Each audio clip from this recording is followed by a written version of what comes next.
Welcome to Sleepy Harbour. Settle in. Let your shoulders drop away from your ears, and let the weight of the day loosen its grip, one finger at a time. There is nothing you need to do here, nothing to solve, nothing to hold on to, nothing to remember. Tonight you only have to listen and drift, and let a quiet voice carry you somewhere slow and strange and safe. So let me begin with a small, true, almost impossible thing. There is a switch.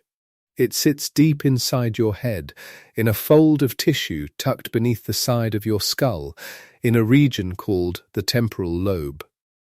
And when a surgeon, working carefully in an operating room decades ago, touched that exact place, with a thin electrode, a whisper of electrical current, the person lying awake on the table felt something extraordinary. They did not feel pain. They did not see a light or hear a sound.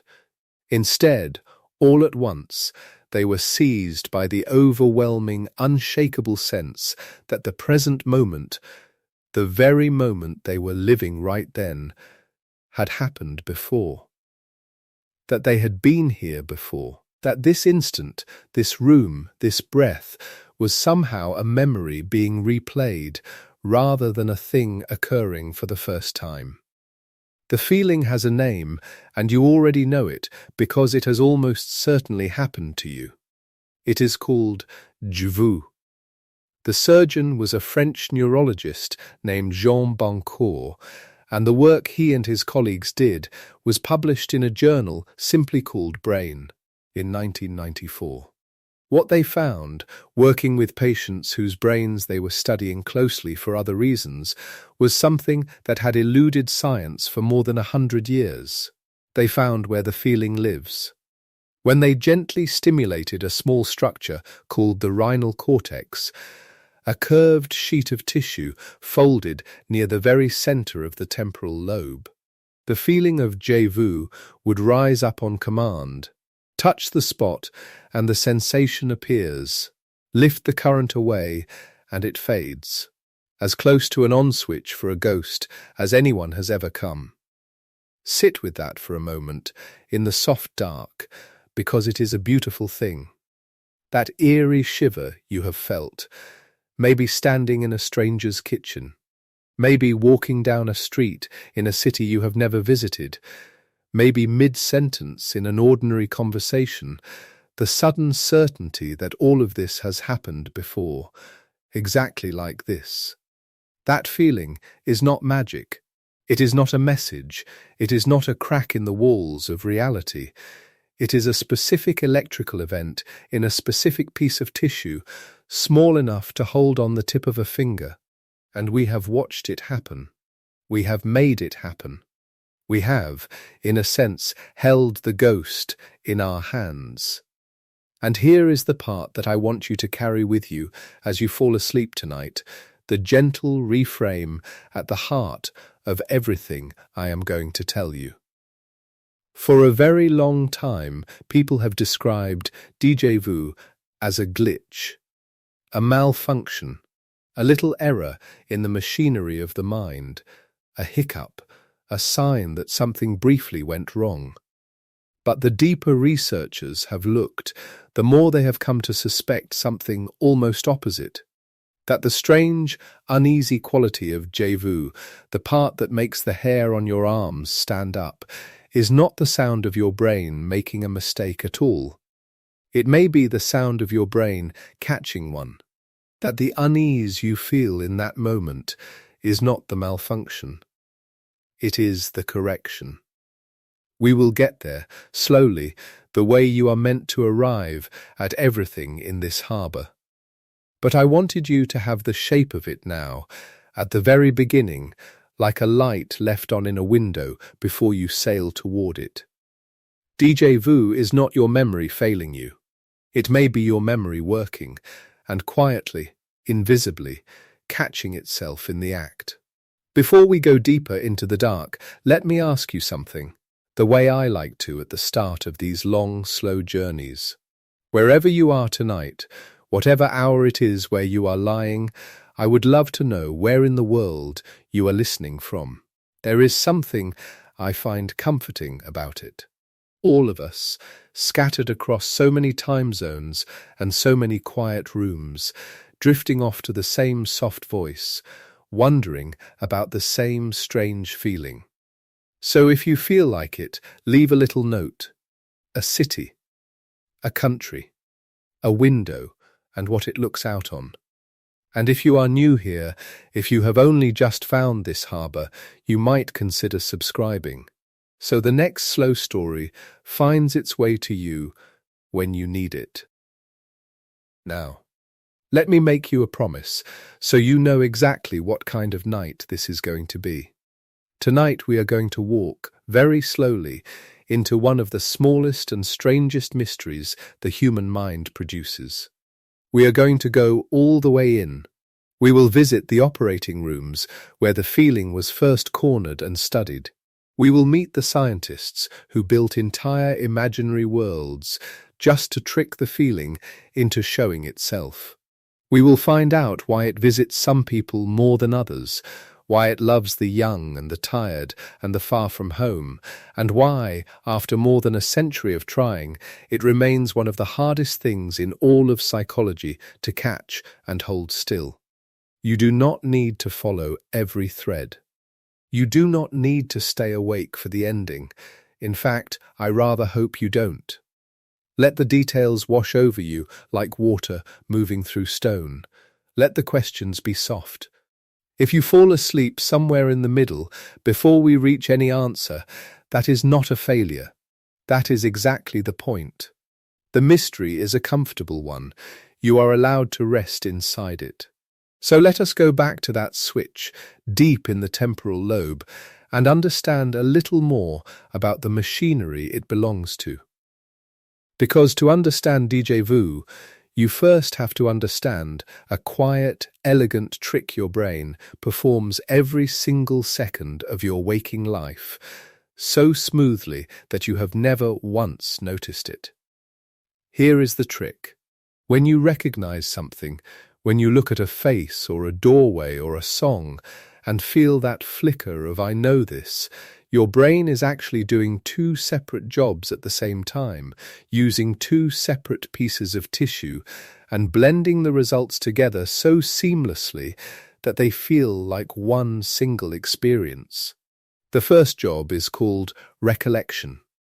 This is the full, rich version of remembering. It is when you not only know that something is familiar, but you know why. You know where you met this person, and when, and what they were wearing, and what they said. You can pull up the details, the context, the little story that surrounds the memory. This job is handled, in large part, by a curved structure buried deep in the temporal lobe called the hippocampus. Think of the hippocampus as the part of you that files things away with their labels intact.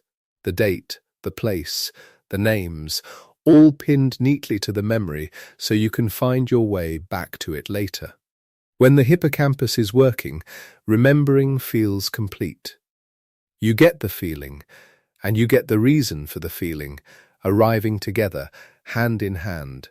The second job is quieter and stranger, and it is the one that matters most for our story tonight. It is called familiarity. And familiarity is the raw, wordless sense that something is known to you with none of the story attached. No context, no details, no when or where or why. Just the pure, bare signal glowing on its own. I know this. That signal comes from a different patch of tissue sitting right beside the hippocampus, a region called the perirhinal cortex, part of the rhinal cortex, sometimes also called the entorhinal cortex, depending on exactly which fold you mean. These are the neighbouring structures of the medial temporal lobe, and they specialise in that one thin, powerful feeling. Not the memory itself, just the sense that a memory is there. You have felt the difference between these two, even if you never had names for them. Recollection is seeing an old friend across a room and instantly knowing their name, your whole shared history flooding back. Familiarity is passing someone in a supermarket and being absolutely certain you know them, while your mind scrambles uselessly to place them. A teacher? A neighbour? Someone from years ago? The knowing is there, strong and insistent, but the story that should be attached to it has gone missing. That maddening little gap, that certainty without content, that is familiarity firing on its own, while recollection stays silent. And now, in that small gap between the two systems, we can finally begin to see what déjà vu actually is. Because the leading explanation, the one that ties this whole night together, is beautifully simple once you see the two streams laid out side by side. Déjà vu is what happens when the familiarity signal fires, strong and clear and undeniable, but there is nothing behind it. No matching recollection rises up to explain it. The perirhinal cortex lights up and announces, with total conviction, I know this. And the hippocampus, searching for the memory that should be there, comes back empty-handed. There is no memory. There is no when, no where, no why. There is only the feeling of pastness, glowing all by itself, attached to a present moment that is, in fact, brand new. That is the whole strange machine of it, in a single sentence. A feeling of familiarity with nothing behind it. A sense that you have been here before, wrapped around a moment you have quite plainly never lived.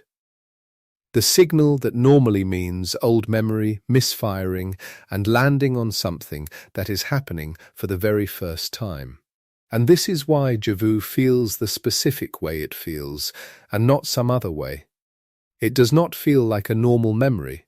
A normal memory has edges, has details, has a location in your past. Déjà vu has none of that. It is a memory with the middle scooped out. It is the frame with no picture inside it. You feel the weight and the pull of remembrance, the certainty that this is not new. And yet when you reach for the actual recollection, for the thing you are supposedly remembering, your hand closes on nothing. That mismatch, that hollow sensation of knowing without knowledge, is precisely what makes déjà vu feel so uncanny. Your brain is handing you the emotional signature of a memory, without the memory. The feeling of the past, stamped onto the present with no explanation attached. Let that settle. There is nothing frightening in it. It is, when you look at it closely, almost tender.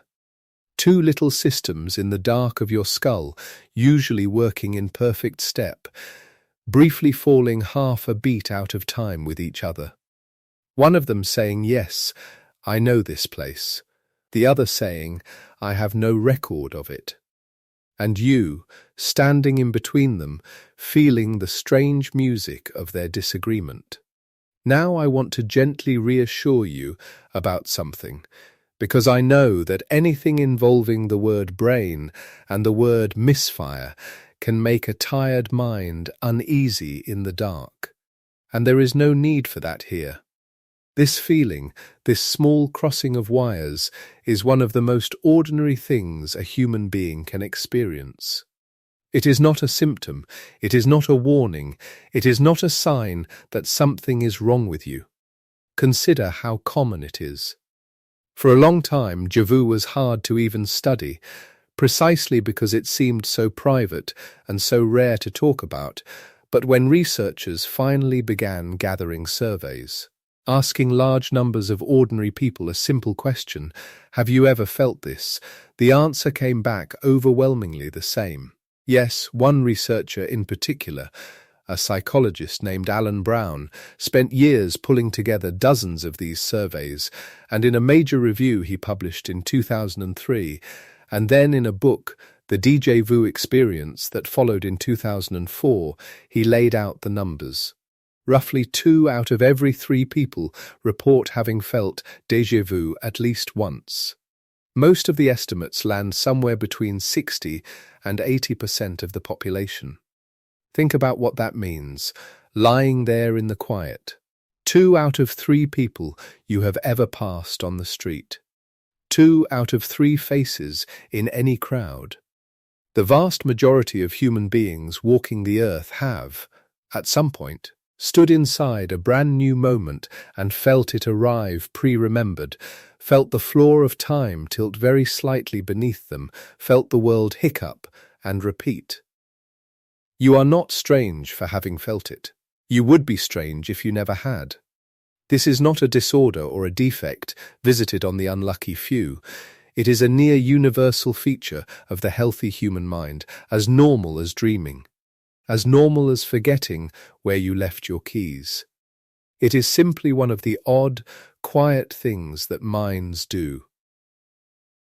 And the name we give it, that soft French phrase, tells you exactly what the feeling is trying to say, even as it lies to you. Je vu. In French it means, quite literally, already seen. Already seen. 2 small words that capture the whole illusion perfectly. Your brain, in that instant, is insisting to you that the scene before your eyes is not new footage, but a rerun, that you have already seen this, already stood here, already heard these exact words in this exact order, already seen. It is the mind's own subtitle for the feeling, and it is completely, provably false, and it feels more true than almost anything else you experience all day. There is something almost poetic in the fact that the feeling names itself. Other tricks of the mind hide from us, work in silence, never announce what they are doing. But déjà vu comes with its own caption, printed right across the moment. Already seen. As if the misfiring signal cannot help but tell you exactly what it thinks it means, even as the rest of your mind quietly knows better. And that quiet knowing better, that second voice underneath the illusion, is going to become very important as we go deeper tonight. Because here is a detail you may never have paid attention to in all the times this has happened to you. When you have déjà vu, you do not actually believe it. Not really. In the very same moment that the feeling washes over you, that heavy, glowing certainty of I have been here before, there is another part of you, calm and clear-eyed, that knows perfectly well you have not. You feel the déjà vu, and you doubt the déjà vu at the exact same instant. The feeling says yes, and something wiser underneath it says no. That can't be right. Hold on to that. That double-voiced quality, that experience of believing and disbelieving in the same breath, is not a small detail. It turns out to be the key to everything. It is the thread that will lead us, later tonight, to the most surprising and reassuring idea in this whole strange field. The idea that the discomfort of déjà vu is not the sound of your brain breaking, but the sound of your brain working, catching its own error, holding the line on what is real. But we are not there yet, and there is no hurry to arrive. Let the thought rest, unfinished, like a boat tied loosely to a dock, rocking gently in the dark. We will return to it. For now, let us stay a little longer with the machinery, because I want you to really feel how deep and how old and how physical this thing is, this feeling you have always experienced as something ghostly and weightless. Remember where it lives. The medial temporal lobe. If you could reach in and place a fingertip on the spot, it would be a few centimeters in from your temple, tucked toward the middle of your brain. On either side, a region shaped by millions of years of evolution to do one of the most important jobs a mind can do, which is to tell the new from the old. To know, at a glance, whether you have encountered something before, whether this fruit is the one that made you sick, whether this path is the one that led home, whether this face belongs to a friend or a stranger. That single ability, the ability to feel the difference between the familiar and the novel, is so fundamental to survival that your brain devotes entire dedicated structures to it and runs it constantly beneath your notice, tagging every scene you walk into with a quiet verdict. New or known, most of the time, that verdict is invisible to you because it is correct, and correct things do not call attention to themselves. You walk into your own kitchen, and there is no jolt, no shiver, no sense of revelation, because the familiarity signal and the recollection line up perfectly. Yes, this is known, and yes, here is why. Here is every morning you have stood at this counter. The two streams agree, and their agreement is so smooth, it is silent. Déjà vu is the rare moment when the machinery lets you hear itself running, when the two streams disagree, and the disagreement is loud enough to reach your awareness. Suddenly, the invisible process becomes visible. The tagging system, which usually operates in perfect silence, coughs just once, and you notice it for the first time. You get a fleeting glimpse of the vast, ceaseless, hidden work your brain is doing every second to keep you oriented in time, to keep the past and the present sorted into their proper piles. Déjà vu is a crack of light under a door you did not even know was there.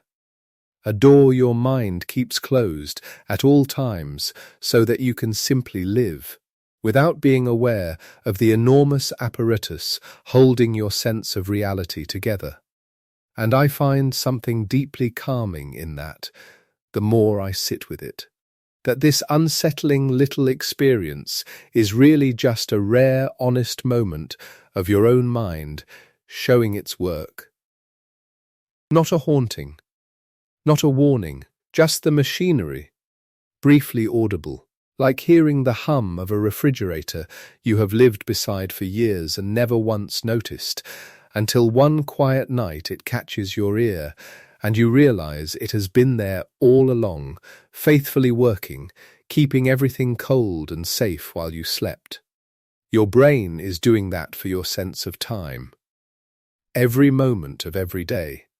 Sorting, tagging, filing, deciding what is new and what is old, holding the whole seamless illusion of a life that flows in one direction, from a remembered past into an unwritten future. And once in a while, on a tired evening, in an unfamiliar room, the machine lets one small signal slip out of order, and for a second or two you feel the seam. You feel the past and the present touch. And then, just as quickly, the seam closes, the streams fall back into step, and the world goes smooth again, and you are left standing there, blinking, with the strangest feeling already fading from your grasp. That fading, by the way, that maddening speed with which déjà vu slips away, is a whole mystery of its own, one we will come to later. And it is a big part of why this feeling took science so long to understand. You cannot hold it. You cannot summon it. It arrives without warning, lasts a handful of seconds, and dissolves before you can turn your full attention on it. Try to grab it, and it is already gone, leaving only the memory of a feeling, which is itself a slightly dizzying thing to hold, a memory of a false memory. The echo of an echo. For over a century, this is exactly why researchers were stuck. How do you study something that will not sit still? How do you measure a ghost that vanishes the instant you look directly at it? The answer, as we will see, was to find the rare places where the ghost could be made to appear on demand. And the very first of those places, the discovery that cracked the whole mystery open, was in the operating rooms and clinics where doctors were treating a particular kind of epilepsy, patients for whom déjà vu was not a rare and fleeting curiosity, but a frequent, reliable, almost daily visitor. In those patients, for reasons that will become clear, the feeling came often enough and predictably enough to finally be caught and studied and understood. That is where Jean Bancaud found his switch. That is where the whole story truly begins to open. But that is a thread for a little later in the night, when you may already be halfway to sleep, and that is fine. Because it will keep. For now, I only want you to rest in what we have gathered so far, the simple, sturdy shape of the thing, the shape you can carry down into sleep without any effort at all. Déjà vu is a feeling of familiarity with nothing behind it. It comes from the medial temporal lobe, from those small neighbouring structures, the hippocampus that remembers the details, and the rhinal cortex that produces the raw sense of knowing. When the sense of knowing fires, without the details to back it up, you feel it, that uncanny certainty that a new moment is somehow old. It is astonishingly common, felt by 2 out of every 3 people, which means almost everyone, which means you are in the warm and crowded company of nearly all of humanity when it happens to you. Its name means already seen, and the name is the illusion itself, printed plainly across the moment. And underneath the illusion, always, there is a second quieter voice that knows the truth. A voice we are going to follow, later, all the way to its surprising source. There is no need to hold all of that. Let it be loose in your mind, like sand shifting slowly underwater. The facts are not the point. The point is the feeling of being led, gently, by someone who knows the way, into a mystery that asks nothing of you but your attention. And even that, only for as long as you can spare it before sleep takes you. Because think of how often this happens in the ordinary run of a life, and how little we ever stop to wonder at it. You are somewhere new. A hotel corridor in a city you have never visited, a friend's cousin's house you have never entered, a bend in a country road you are certain you have never driven. And it hits you, out of nowhere, that soft collision of the past and the present, that whisper of already, already, already, and in most lives, in most moments, we simply shake it off. We say, déjà vu, and we let it go, and we never once ask what actually just happened inside our own heads. We never wonder at the fact that a piece of tissue the size of a fingertip just handed our conscious mind a small, beautiful, wrong idea, and then took it back a moment later and asked for nothing in return. Tonight is the night we finally ask, slowly, without urgency. In the dark, where the biggest questions are always the easiest to hold, because you do not have to solve them. You only have to wonder at them, and let the wondering carry you off. So let your breathing slow. Let it lengthen. Feel the gentle rise, and the long, unhurried fall, and notice how your body already knows how to do this, how it has done it every night of your life, without your help. The same way your temporal lobe sorts the new from the old, without your help.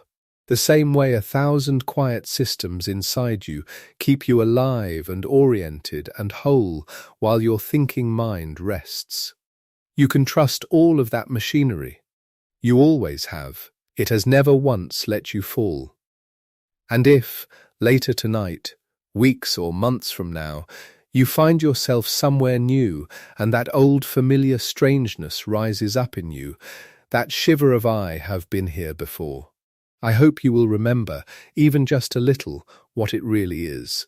Not a haunting, not a message from another life, just 2 small streams in the dark of your own mind, briefly out of step, one of them insisting on the past, the other quietly holding the present, and you, standing in the soft space between them, catching a rare glimpse of the beautiful, ceaseless, invisible work your brain is doing, every second, to keep you here now, safely moving forward through time.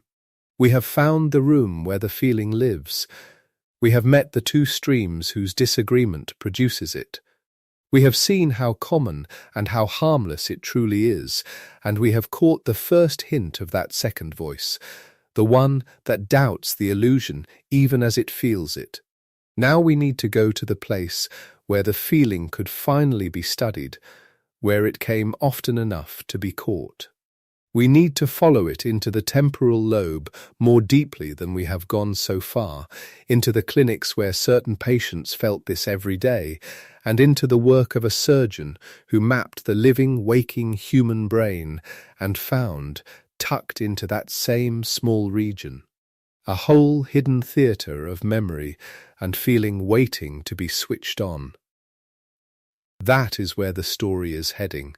That is the door we are drifting toward now, with the light left on in its window. But we will open it slowly. There is no rush at all. Let us stay here for just a little longer, in the quiet, at the edge of the mystery, and breathe. There is a particular kind of patience that medicine learns over time, and it is the patience of waiting for nature to create the conditions the laboratory cannot. For most of the 20th century, the study of déjà vu was exactly this kind of waiting. You could not schedule the feeling, you could not order it to arrive at a particular time, in a particular person, so that instruments could be placed around it and measurements taken. It came when it came, stayed for a breath or two, and then dissolved back into the ordinary texture of a moment, leaving nothing behind but the fading warmth of its passage. Researchers could ask people to describe it afterward. They could compile surveys and tally up the words people used. But the feeling itself, the actual neural event, the specific firing of specific cells, that was invisible. That was gone before anyone could reach for it. And so the science of déjà vu spent a very long time standing in a room that had just been vacated, looking at the shape the feeling had left in the air. What changed the situation was not a new instrument or a new theory. What changed it was a group of patients who had no choice but to feel this thing every day. Temporal lobe epilepsy is a form of seizure disorder in which the electrical storms of the brain begin, not in the large outer regions where movement and basic sensation are managed, but deep inside, in the medial temporal lobe, that paired seahorse-shaped fold of tissue buried on both sides of the brain. Tucked in behind the ears and slightly inward, the place where the machinery of memory lives. Think of it as a neighborhood in the interior of the brain that handles the encoding and recall of personal experience, the indexing of where you were and what it felt like and whether you have been there before. And in certain patients with epilepsy localized to this neighborhood. The seizure does not begin with convulsions or with lost consciousness or with any of the dramatic signs that most people associate with the word. It begins, instead, with an aura. And among the most common auras reported in temporal lobe epilepsy, among the very first things these patients describe as the leading edge of an oncoming seizure is déjà vu. Not occasional déjà vu, not the once-a-year shimmer that most of us know. Frequent déjà vu, reliable déjà vu.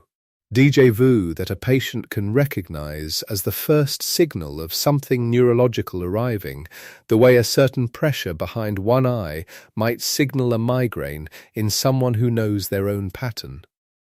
In clinics across Europe and North America, neurologists began cataloguing these accounts and noticing something remarkable. Here, at last, was a population in whom the feeling was reproducible, locatable, and crucially tied to a brain region already under careful medical observation. The temporal lobe, already suspected of being the engine room of memory and recognition, was now also the known source of this sensation. The feeling had an address. And if it had an address, it could perhaps be found at home. The next step was extraordinary, and it happened in the operating theatres where neurosurgeons worked to map the epileptic brain before removing the tissue, causing seizures. This was not casual research. These were patients in genuine medical need, undergoing brain surgery for a condition that disrupted their lives, and the mapping was done in their service, to ensure that any tissue removed was truly the source of the seizures and not something vital, something the patient needed for movement or speech or the recognition of faces. But the mapping required something unusual. It required the patient to be awake. The brain itself has no pain receptors. The skull can be opened under local anesthesia, and the patient, lying on a table with part of the brain exposed, can be spoken to and can speak back and can report in real time what they experience as the surgeon's electrode touches each small area of cortex. This is not a metaphor or a dramatization. This is what happened. And among the surgeons who carried out this mapping most systematically across decades of work in Montreal and Paris was a Canadian neurosurgeon named Wilder Penfield. Penfield began this work in the 1930s, refining it through the 1940s and into the 1950s, and the findings he accumulated, eventually published with Fanon-Perreault in the journal Brain in 1963, were among the strangest and most illuminating in the history of neuroscience.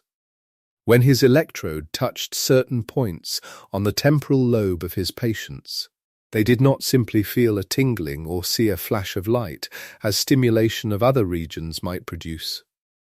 They experienced something far stranger. They heard voices from their past. They smelled kitchens they had not visited in years. They saw faces, heard music, felt the precise emotional texture of afternoons that had happened decades before. One patient reported hearing an orchestra playing. Another heard her daughter's voice, calling from the yard outside a house she had lived in long ago. Another felt the specific, inexplicable sense of having been somewhere before. That hovering, doubling quality that is déjà vu, called up from nowhere by a wire and a small electrical current. Penfield called these experiential phenomena, to distinguish them from the simpler sensations other brain regions produced. They were not hallucinations in the classical psychiatric sense. The patients knew perfectly well that they were lying on an operating table in Montreal or Toronto.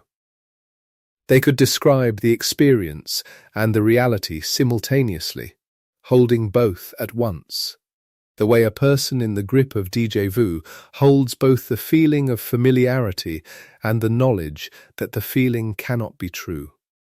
And Penfield recorded them, one by one, dozens of, building a map of the temporal lobe as a place where the whole experiential fabric of a life could be stored, or could at least be summoned, a kind of sensory archive that could be opened with the right key. The implications were quiet but enormous. Here was evidence that the temporal lobe was not merely processing information as it arrived in the present moment. It was holding something of the past, retaining it in some form that could be reactivated, that could rise again as feeling and image and sound and the sense of having been somewhere before. And the déjà vu-like states his patients reported during stimulation belonged to this archive. They were not invented, they were not random noise, They had the character of memory, even when no specific memory could be identified behind them. Decades later, a team working in France would push this experiment to its logical conclusion. Jean Bancaud and his colleagues, working with patients who had electrodes implanted deep in the brain for the precise mapping of their seizure origins, stimulated specific regions of the medial temporal lobe, not the outer surface, as Penfield had reached, but the inner structures, particularly the rhinal cortex, a term that refers to the entorhinal and perirhinal regions, the small territories that ring the hippocampus like the shoreline around a lake. And when the electrode made contact with these regions, when the current was applied to what is now recognized as the critical zone for familiarity signals, the patients reported déjà vu. Not something like déjà vu. Not a vague sense of strangeness. The feeling itself, the actual shimmer of already seen, arrived on command. Bancaud and his colleagues published this in the journal Brain in 1994, and it stands as perhaps the most direct piece of evidence ever gathered for the neural seat of the experience. If you want to know where in the brain déjà vu comes from, you can point to a small region on the inner surface of the temporal lobe. The rhinal cortex, the perirhinal and entorhinal territories, and say, here. When this area fires out of sequence, when its signal arrives without the context it is supposed to carry, the feeling follows. The feeling is the firing. Think of the rhinal cortex as something like a dial on an old radio, one of those heavy wooden sets with a warm amber light behind the tuning numbers, the kind of radio that sat in the corner of a living room decades ago. The dial does not play the music. It does not create it. But turning the dial is what selects the signal, and turning it to the wrong frequency gives you a ghost of something. A signal from somewhere else bleeding through, familiar in quality but not identifiable in source. The rhinal cortex, in ordinary life, reads incoming information and generates a sense of familiarity, a signal that says, simply, I know this. And when that dial slips, when that signal fires, without its usual context, you get the ghost. You get the bleeding through. You get déjà vu. This was the gift that temporal lobe epilepsy inadvertently gave to neuroscience. It was not a comfortable gift. It came wrapped in the suffering of patients who deserved to be well, who spent their days learning to recognize the first warning shimmer of an oncoming episode, who built strategies around a sensation that most of us encounter only in passing. They did not choose to be subjects of study. But the knowledge that came from their treatment, from the honest and careful documentation of what they experienced, is real, and it is important, and it belongs now to everyone who wants to understand what this feeling is. It means that déjà vu is not mysterious in the way that ghosts are mysterious. It is not a crack in reality or a message from another dimension. It is a physiological event. It is the firing of cells. It has a location in the brain, a mechanism in the circuitry, a reproducible relationship between a particular region and a particular feeling. And knowing that, knowing where the feeling lives and what produces it, does not diminish it. If anything, it makes it stranger and more wonderful. To know that somewhere inside the soft tissue of your own skull there is a small region that, if touched in precisely the right way, with precisely the right current, would fill you with the sensation of having lived this moment before, that is a remarkable thing to know about yourself. And it raises a question that the epilepsy window could point to but not fully answer. The question is this: what exactly is going wrong in that region during an ordinary, everyday episode of déjà vu in a person who does not have epilepsy, who is simply tired or travelling or standing in a new kitchen that somehow feels like an old one. The epilepsy patients gave researchers the address, but the address alone does not explain the whole mechanism. To understand that, you need to go back to the two-stream model, the hippocampus on one side with its careful retrieval of actual memories, and the perirhinal cortex on the other with its raw sense of familiarity, and watch what happens when one fires without the other. In a healthy brain, these two streams run roughly in concert. When you recognize your own front door, both systems activate together in the way a symphony plays with all its sections. The familiarity signal and the recollective signal arrive more or less simultaneously, and together they produce what we simply call recognizing something. A smooth, unremarkable experience that carries no trace of the strange. You know it. You know that you know it. The two signals agree, and the agreement is silence, the silence of a system working exactly as it should. But what happens when only one signal fires? What happens when the familiarity region sends its signal, I know this, and the hippocampus has nothing to offer in return? No memory, no context, no story about when and where this was encountered before. What happens is déjà vu. The familiarity signal is real.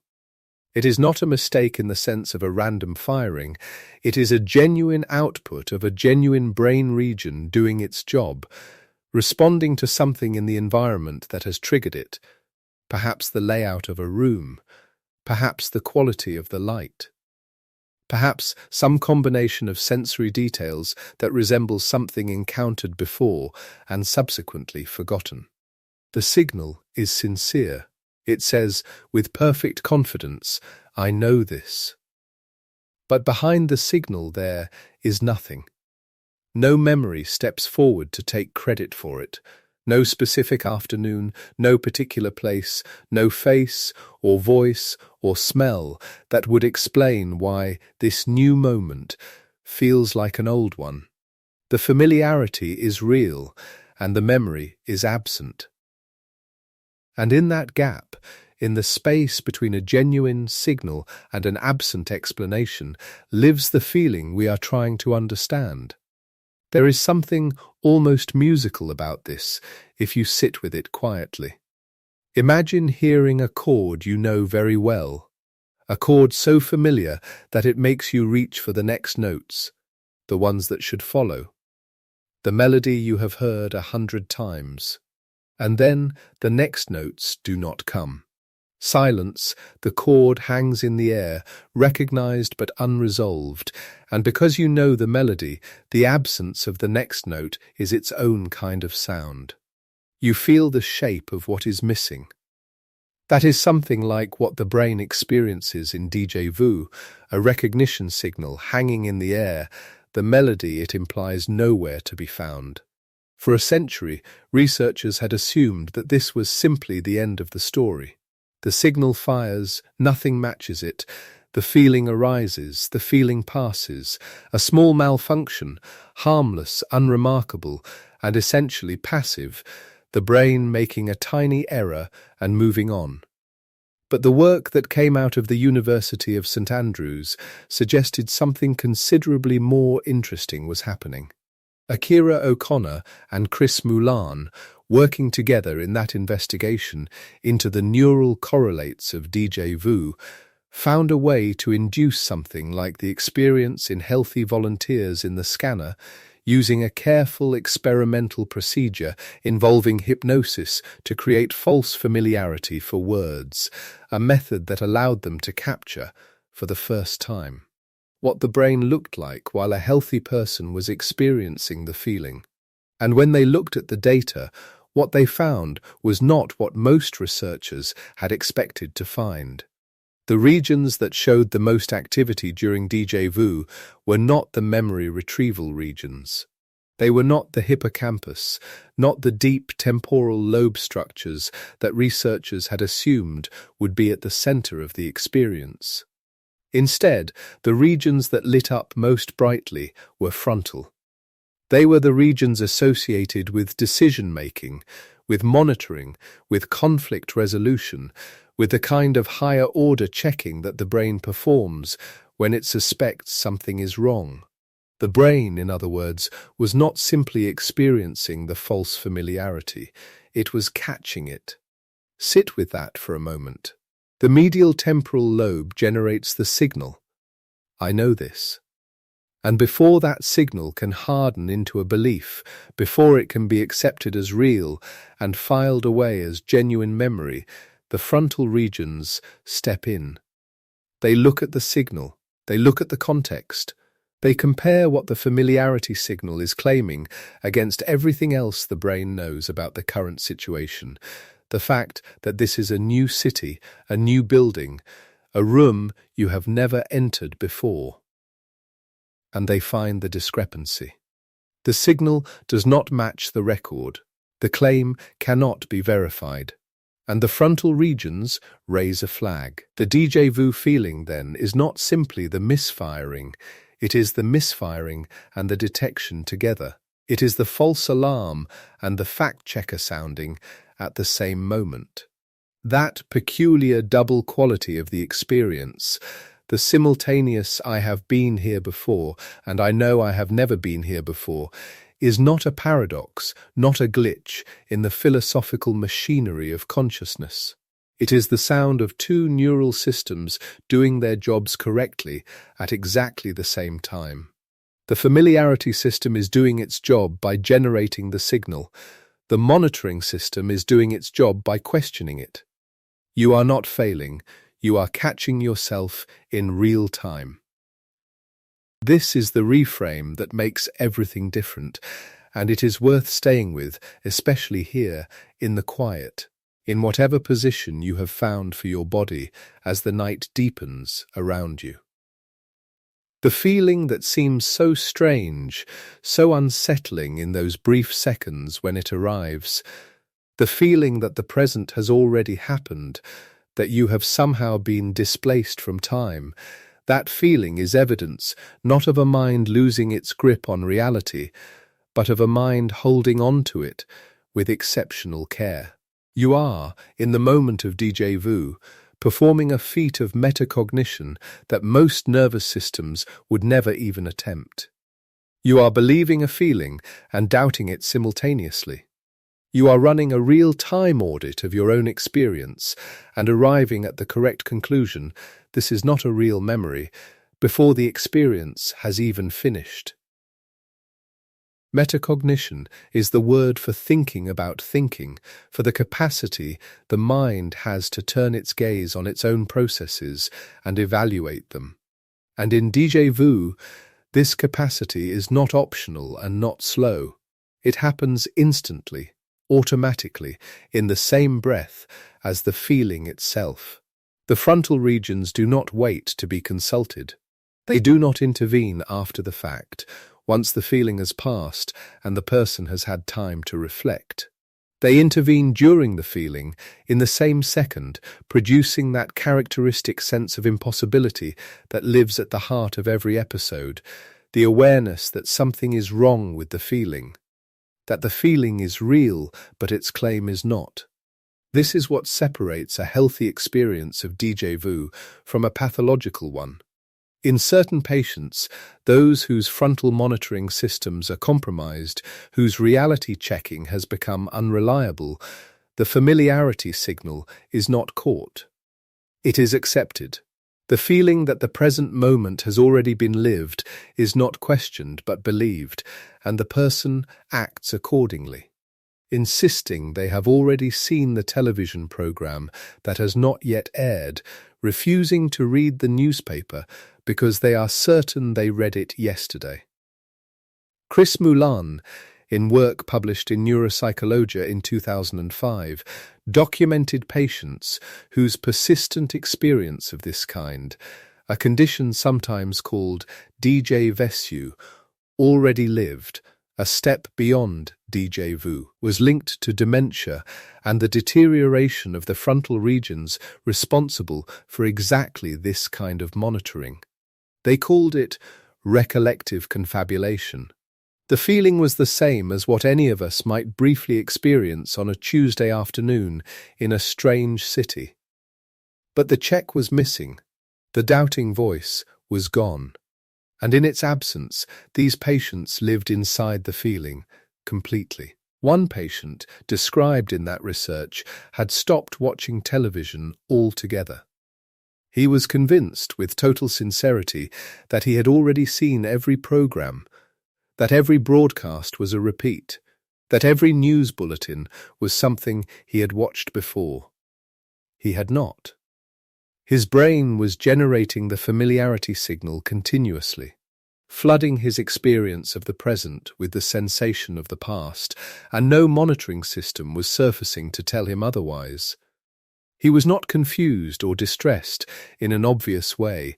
He was, in his own experience, simply a man who had already seen everything, for whom nothing was new, for whom the world had run out of fresh material. There is something very quiet and very sad about that, and it does something important for our understanding of the ordinary, fleeting déjà vu that most of us know. Because the thing that keeps our experience of it safe, the thing that makes it brief and interesting rather than prolonged and disorienting, is precisely the corrective voice, the frontal check, the part of us that says, simultaneously with the feeling itself, I know this cannot be right. That voice is not a limitation. That voice is a form of grace. So when déjà vu arrives for you, as it will sooner or later, in some ordinary or extraordinary moment, standing in a doorway, hearing a piece of music, catching the smell of rain on a particular kind of pavement, there is a thing you can notice that you might not have noticed before. Listen for the two things happening at once. The warm, certain pulse of I have been here before, and, underneath it or beside it, as quiet and steady as a second heartbeat, the answering whisper of, but I know I have not. That second voice is your frontal lobe. That second voice is your reality monitoring system, awake and working and doing its job in the most efficient possible way. And hearing both at once, finding yourself in the narrow space between the signal and the correction, is not a sign that something is wrong. It is one of the more precise and quietly remarkable things your brain will do on an otherwise ordinary day. The researchers at St. Andrews were not the first to notice this double quality. It was part of what made déjà vu philosophically fascinating long before it was scientifically tractable.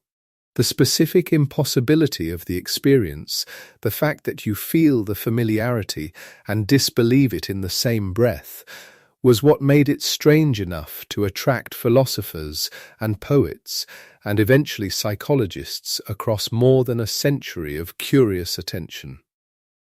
But now there was a neural account for the doubleness. Now the strangeness had a mechanism, and the mechanism turned out to be not a failure of the mind's architecture, but a demonstration of its most sophisticated capability. The capability of watching itself. There is something fitting about the fact that it is so brief. Déjà vu for most people in most episodes lasts only a few seconds. Sometimes less. It arrives like a light that briefly doubles, everything seen through two transparencies laid one over the other, present and past superimposed, and then the transparencies separate again, the present pulls back into its ordinary single self, and the feeling dissolves. In the time it takes to say I feel like I have been here before, the moment of its deepest intensity has usually already passed. This brevity is not accidental, it is the timeline of the correction. The frontal regions do not need long to do their work. They run their check quickly, comparing the familiarity signal against the context, finding the mismatch, raising the flag, and once the flag is raised, the signal begins to decay. The false familiarity, unconfirmed and contradicted, loses its energy. The feeling retreats. The ordinary world reasserts itself. And you are left with only the memory of it, already beginning to soften at the edges the way all brief and surprising experiences do, unless you stop and hold them intentionally in your attention. This is partly why déjà is so hard to study in ordinary, healthy people. By the time a person could press a button or say a word or signal to a researcher that the feeling had arrived, it would very often already be easing. And because the feeling is entirely subjective, because there is no outward sign, no measurable behavior, no physiological marker reliable enough to detect it from the outside, the researcher has only the person's word. The moment is always, in some sense, already over by the time the science arrives. The epilepsy window was valuable precisely because it was a window onto a situation in which the feeling occurred more slowly, more durably, and with neural underpinnings that were already being carefully monitored. And the laboratory methods that came later, the hypnotic induction used by O'Connor and Moulin, the virtual reality designs that other researchers would employ, were attempts to build a different kind of window, one that could catch the feeling in someone who would not otherwise be experiencing anything unusual. These methods are imperfect. They produce something that resembles déjà vu more closely than anything else the laboratory had previously managed. But whether they produce precisely the same neural event as the spontaneous, unpredictable shimmer that arrives on a Tuesday afternoon is a question that remains, honestly, open. Science is candid about this. The tools for studying subjective experience are still being built. But what can be said at this point in the story is more than could have been said 50 years ago, or even 20. The temporal lobe is the source. The split between familiarity and recollection is the mechanism. The frontal monitoring regions are the correction. And the feeling, that eerie, beautiful, briefly disorienting sense of already having lived a moment that is clearly, logically new, is not an error report from a broken system. It is the sound of a healthy system catching a small anomaly before it can mislead you. You are not lost in time. You are finding your way through it with considerable skill. And there is more to understand. Still, we have found the room, and we have met the surgeon who first mapped it and the researchers who first filmed it from the inside, but we have not yet followed the feeling out of the clinic and into the ordinary texture of daily life, into the question of who feels it most often and when, and why the young and the tired and the travelling feel it more than the settled and the rested. We have not yet visited the strange set of competing theories, 30 of them at least, that have grown up around this phenomenon across 170 years. And we have not yet followed it to its mirror image, the feeling that is déjà vu run backwards, in which the most familiar thing in the world becomes suddenly, briefly alien. All of that is waiting in the rooms ahead. Quick reminder, after years of lying awake with a racing mind, deep sleep finally became possible. Now learning comes easier, energy is real, and the mind stays sharp. Sleeping like a baby changed everything. If you want the exact system that made this possible, check the link in the pinned comments.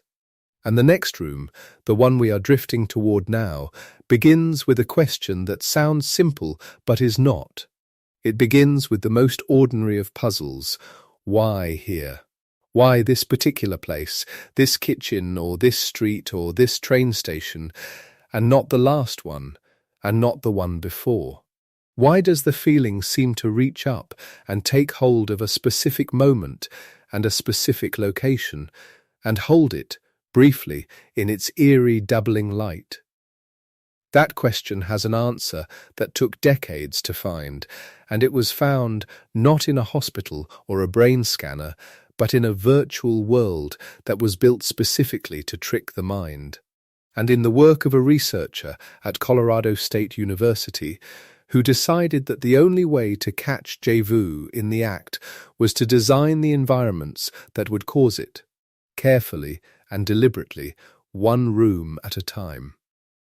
Her name is Anne Cleary, and she works at Colorado State University, and for a stretch of years she spent a remarkable amount of time building rooms that did not exist.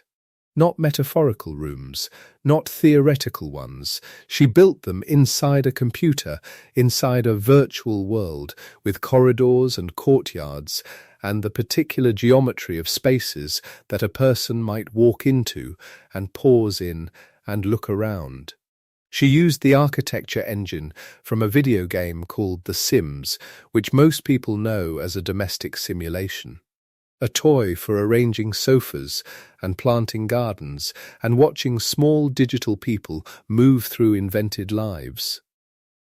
But Cleary found in that engine something more precise than a toy, a tool for engineering experience, for setting the exact angle of a wall and the exact width of a hallway and the exact placement of a window with a control that the physical world simply would never allow.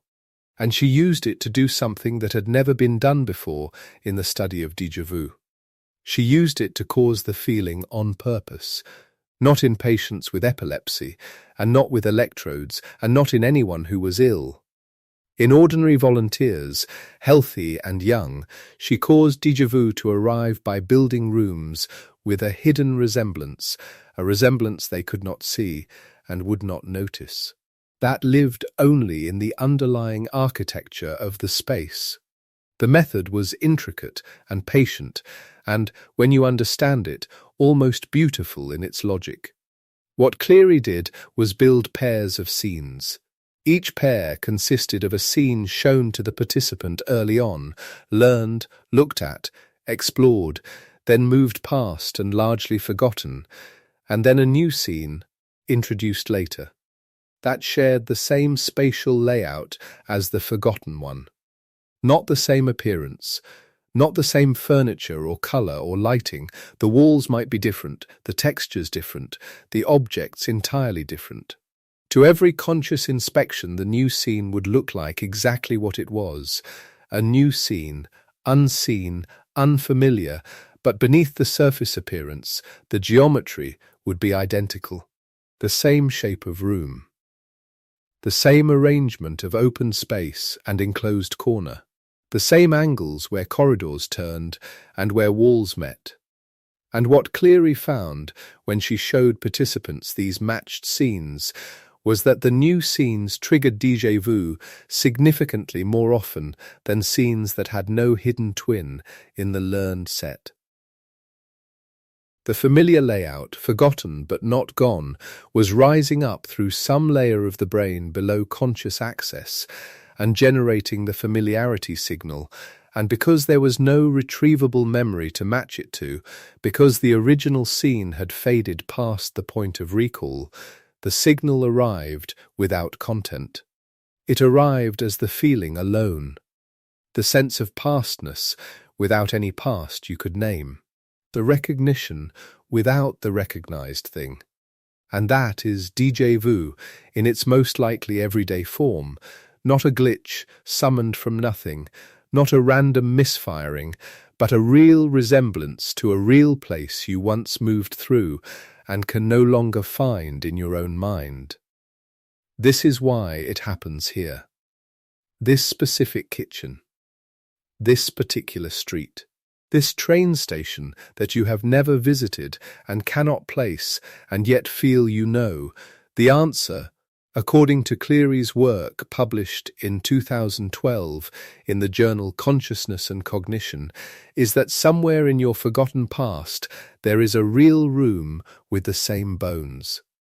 Not the same walls, not the same smell or the same people, but the same architecture, the same invisible grammar of space, where the ceiling meets the corner, where the light falls at a certain angle, where the open area gives way to the narrow passage. Your brain learned that grammar, encoded it, and then let the episodic details slip away. The surface dissolved.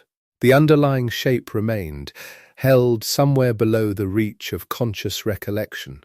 And when the present scene arrived and matched it, the familiarity signal fired. And you felt it. And you could not explain it. Because the very thing that would explain it, the original room, the original geometry, the first time you stood in a space with that particular shape, is precisely what the brain failed to keep. You have the feeling without the source. You have the response without the stimulus you can name.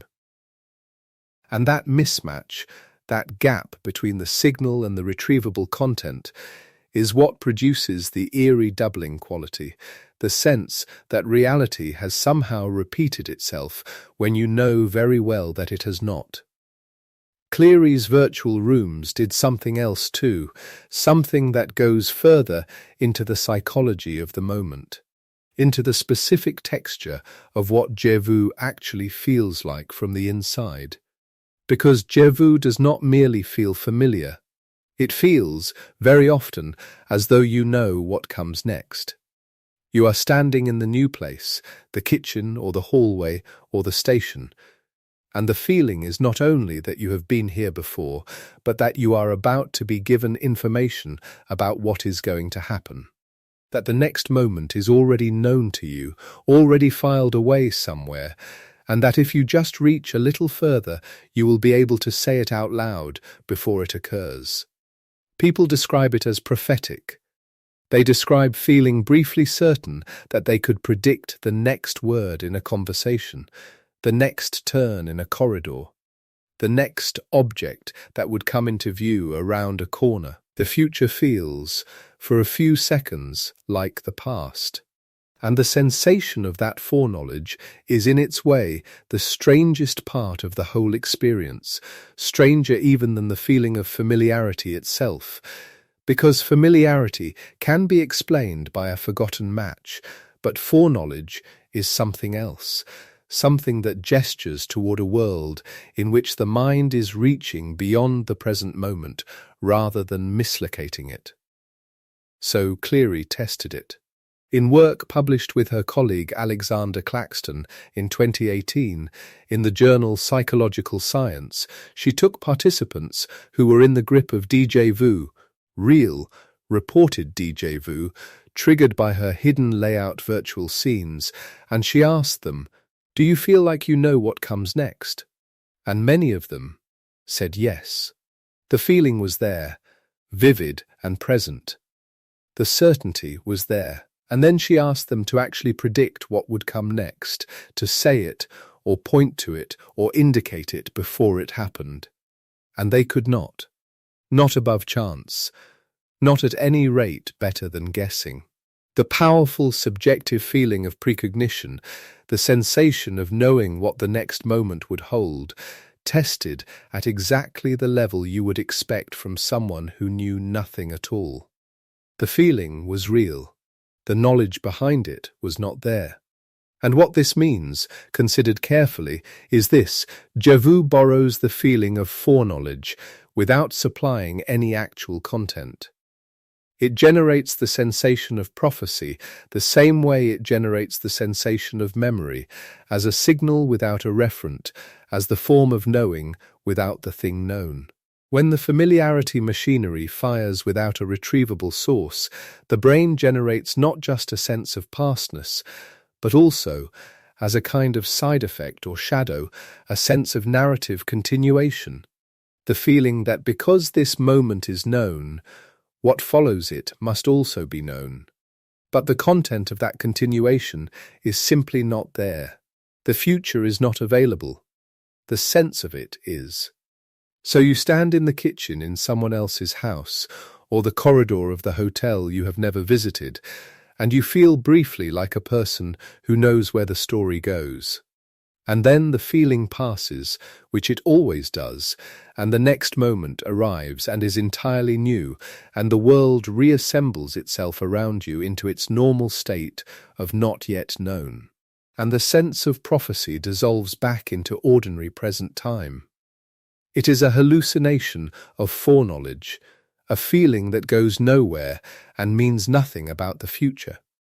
And Cleary's 2018 result is, in a way, the cleanest single answer to every person who has ever felt déjà vu and wondered, just for a second, whether it was something more, whether it was a message from some other version of time or some deeper layer of consciousness reaching forward to signal what was coming.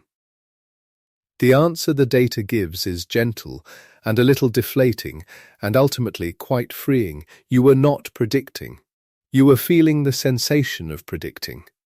They are not the same thing, and the gap between them is the whole width of the déjà vu experience.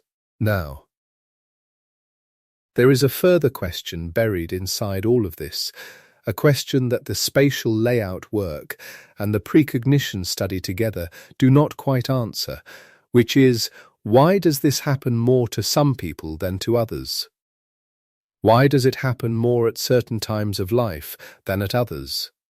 Why does the same human brain, across the decades of its existence, seem to encounter this feeling more in one decade than in another? More in one season of the year, or one stretch of the week, or one particular state of the body than in others? Because it does. The patterns are consistent enough, across enough surveys and enough diary studies and enough careful epidemiological work, that researchers are reasonably confident about a few of them. And they have the odd quality of being both surprising and, once you hear them, completely intuitive, the kind of finding that makes you think, of course it would work that way. The first and most robust pattern is the one concerning age. Déjà vu visits young people more than old ones. This is not a small effect or a borderline finding. It is one of the most consistently replicated results in the entire literature, appearing across the surveys and studies gathered together in Alan Brown's 2004 overview and across the broader body of research that has accumulated since. The peak is somewhere in the range of 15 to 25 years old. Those years, the years of late adolescence and early adulthood, appear to be the years when the feeling is most frequent, most vivid, and most likely to be noticed and reported. After the mid-20s, frequency begins to fall. It does not vanish. People in their 30s and 40s and beyond still experience it, but it becomes, gradually, a visitor that comes less often, and the visits grow shorter and less insistent as the decades pass. Why this pattern holds is not definitively established, and it would be wrong to present a single tidy explanation as though the matter were settled, because it is not. But there are ideas that carry some weight.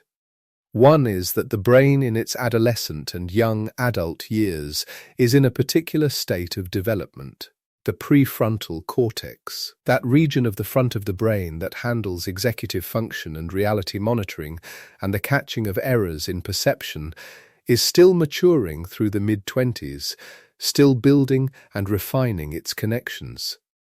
And if the déjà vu experience involves, as the fMRI work of O'Connor and Moulin suggests, a signal passing through the frontal regions, the fact-checking regions, the conflict detection regions, the places where the brain registers the mismatch between familiarity and absence of recall, then it stands to reason that a brain in which those regions are still settling into their final configuration might generate the signal more readily, more often, with less provocation.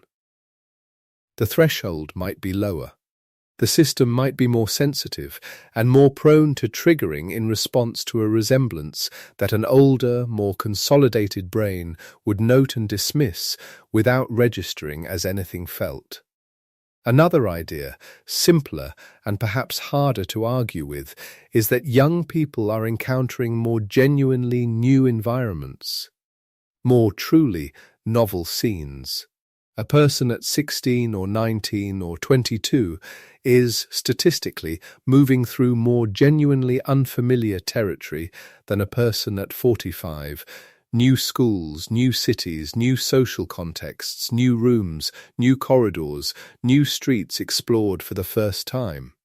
Every new environment entered is another potential source of spatial configurations to be encoded and then half forgotten. Every new room explored is another invisible template laid down in the architecture of memory, waiting for a future scene to match it and trigger the familiarity signal. The sheer volume of new experience being processed may simply increase the probability that any given new scene will have a hidden twin somewhere in the recently acquired, not yet consolidated bank of forgotten geometries. And these two ideas do not compete. They may both be true at once, operating in parallel, reinforcing each other, a brain that is still maturing its error detection systems, encountering more new environments than it ever will again, encoding and partially forgetting dozens of new spatial layouts every week. That is a recipe for déjà vu. And the data says that is roughly where the feeling lives most comfortably. After 25, the frequency falls, and the reasons for that fall may be the same mechanisms running in reverse, a more consolidated prefrontal system that catches the mismatch more efficiently and resolves it faster. A life that has, for most people, narrowed somewhat in its geography, that moves through fewer, truly novel environments week by week. That has built up enough stored spatial memory that new scenes are more likely to find a genuine match in conscious recollection rather than a half-forgotten one below it. When you recognize a place because you remember it, that is memory working correctly, producing a retrievable match. When you recognize a place but cannot say why, and the place is genuinely new, that is the familiarity signal working without its partner, and that gap, the conditions for déjà vu, may simply arise less often in an older, more experience-rich brain. There is a second pattern that sits alongside the age-finding, and it is the one that perhaps makes the most immediate sense to anyone lying in the dark listening to this. Déjà vu comes more often when you are tired, and more often when you are under stress. This finding comes from the same survey and diary literature, the self-report studies gathered over decades and synthesized by researchers like Alan Brown, in which people are asked to track their déjà vu experiences over time and to note the conditions under which they occurred. And the pattern that emerges, not in every case, and not with the force of a laboratory result, but consistently enough to be taken seriously, is that the feeling clusters around states of reduced cognitive resources. Around the days when sleep has been short and the mind is running at something less than its usual sharpness. Around the weeks of high pressure or anxiety or emotional strain. Around the moments of travel or disorientation or sensory novelty, when the brain is handling more new input than usual and its systems for processing and filing that input are running near their capacity. Think about what this might mean in terms of the mechanism. The medial temporal lobe, sitting deep in the brain, is performing its continuous work of evaluating incoming experience and deciding what it recognizes. The rhinal cortex, the entorhinal and perirhinal regions, the places that Jean Bancaud's electrodes reached in 1994 and that generate the familiarity signal, is doing this all the time, running its rapid and largely unconscious assessment of each moment as it arrives, known, not known, known, not known. And at the same time, the hippocampus is attempting to pull up specific recollective matches when the familiarity signal fires, to find the actual memory that explains why something feels recognized. And at the same time, the frontal regions are monitoring both of these processes, holding the current moment in working memory, checking the outputs of the familiarity and recollection systems against each other and against the known context, flagging mismatches when they arise.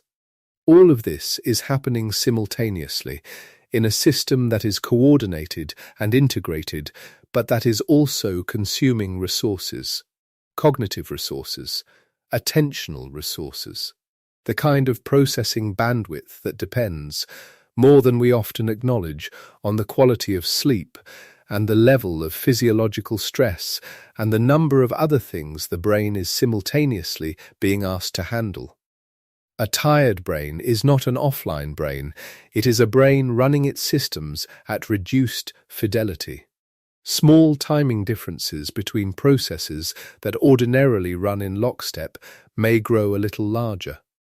The precise coordination between the familiarity signal and the recollective check may become fractionally less precise.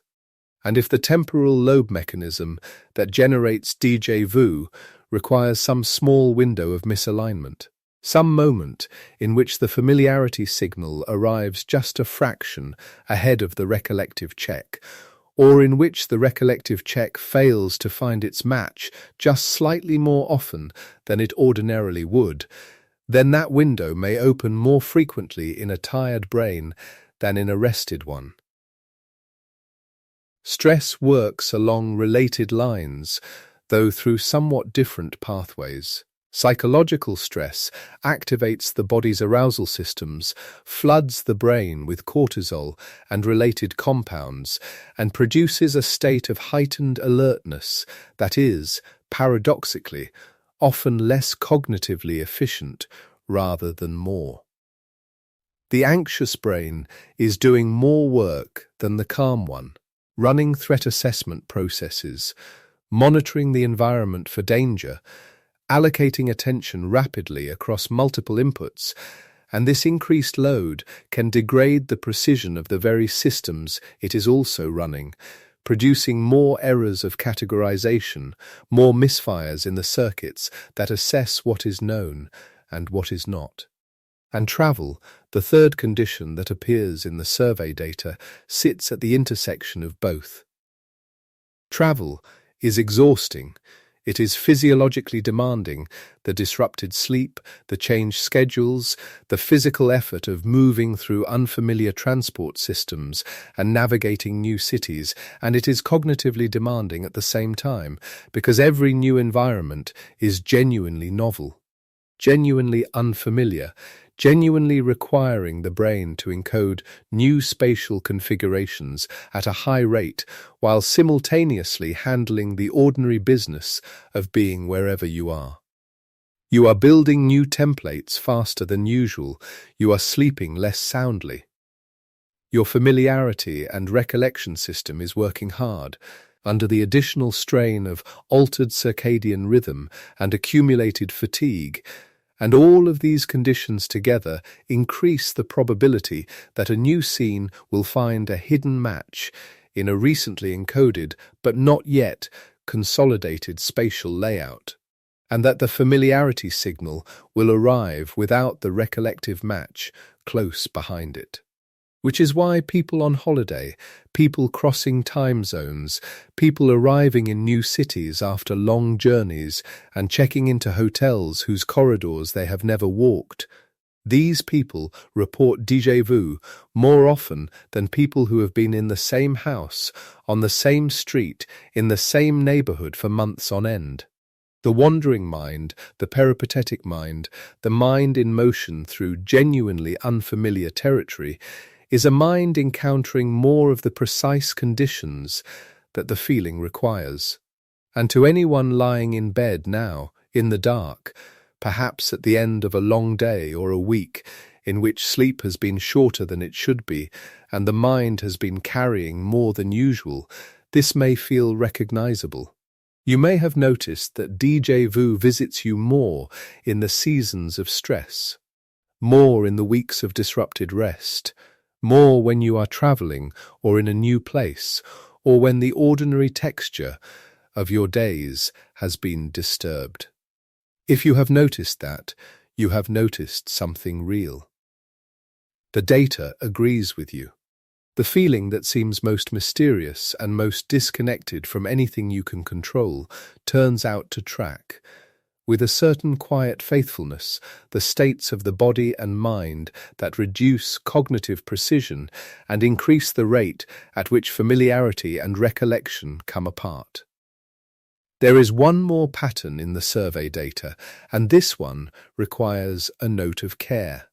Because it is a pattern that is real and also possibly misleading, and understanding why it might be misleading is itself part of understanding how déjà vu works. People who travel more report déjà vu more often.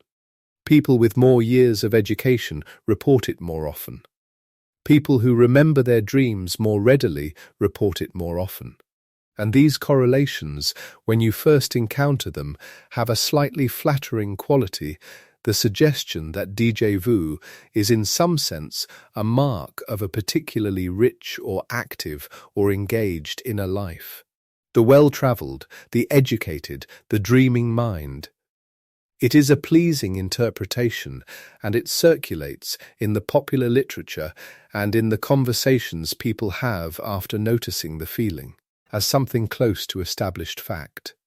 But researchers, including Alan Brown in his 2004 synthesis, are careful about these findings for a specific and important reason. The data does not only, and may not primarily, reflect differences in the actual frequency of déjà vu across these groups. It may largely reflect differences in who notices the feeling and who reports it. Consider a person who reads about psychology, who has encountered the concept of déjà vu as an interesting phenomenon, who has a habit of paying attention to their own mental states and articulating what they find there. This person is more likely to recognize the feeling when it occurs, more likely to have a name for it, and more likely to include it when asked about their experiences in a survey.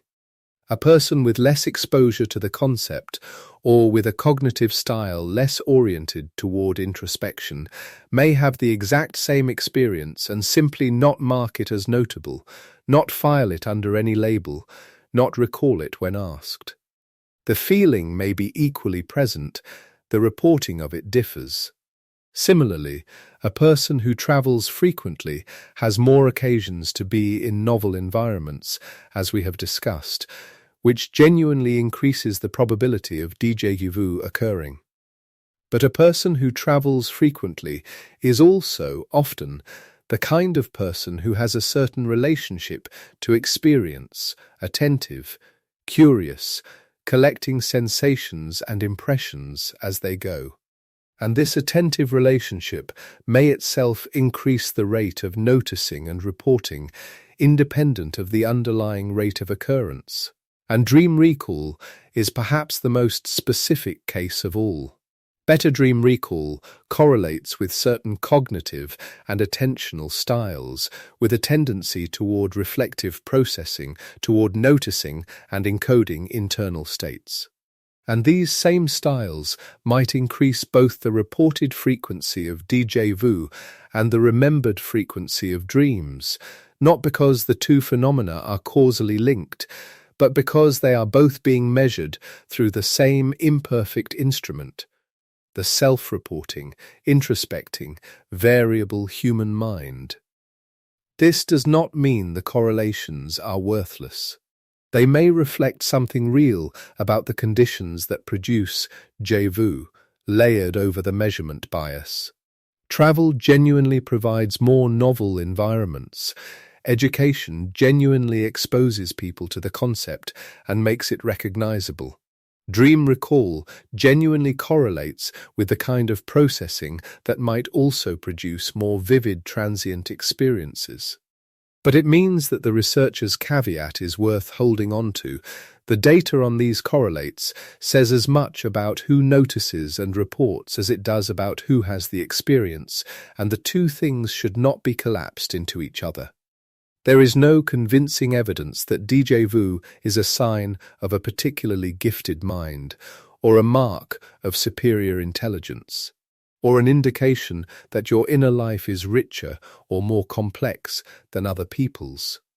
What there is evidence for is that it visits adolescents more than adults, that it visits the tired more than the rested, that it visits the stressed more than the calm, that it visits the traveller more than the settled, and that within all of these, the people most likely to notice and name it are the people whose cognitive style orients them toward attending to their own experience, which perhaps says something modest and accurate, that déjà vu is a signal broad enough to be near universal, common enough that 2 out of 3 people alive have felt it at least once, varied enough in its frequency that some people encounter it weekly and others only a handful of times across an entire lifetime, and fragile enough, brief enough, spontaneous enough, subjective enough, that it passes unnoticed as often as it is noticed.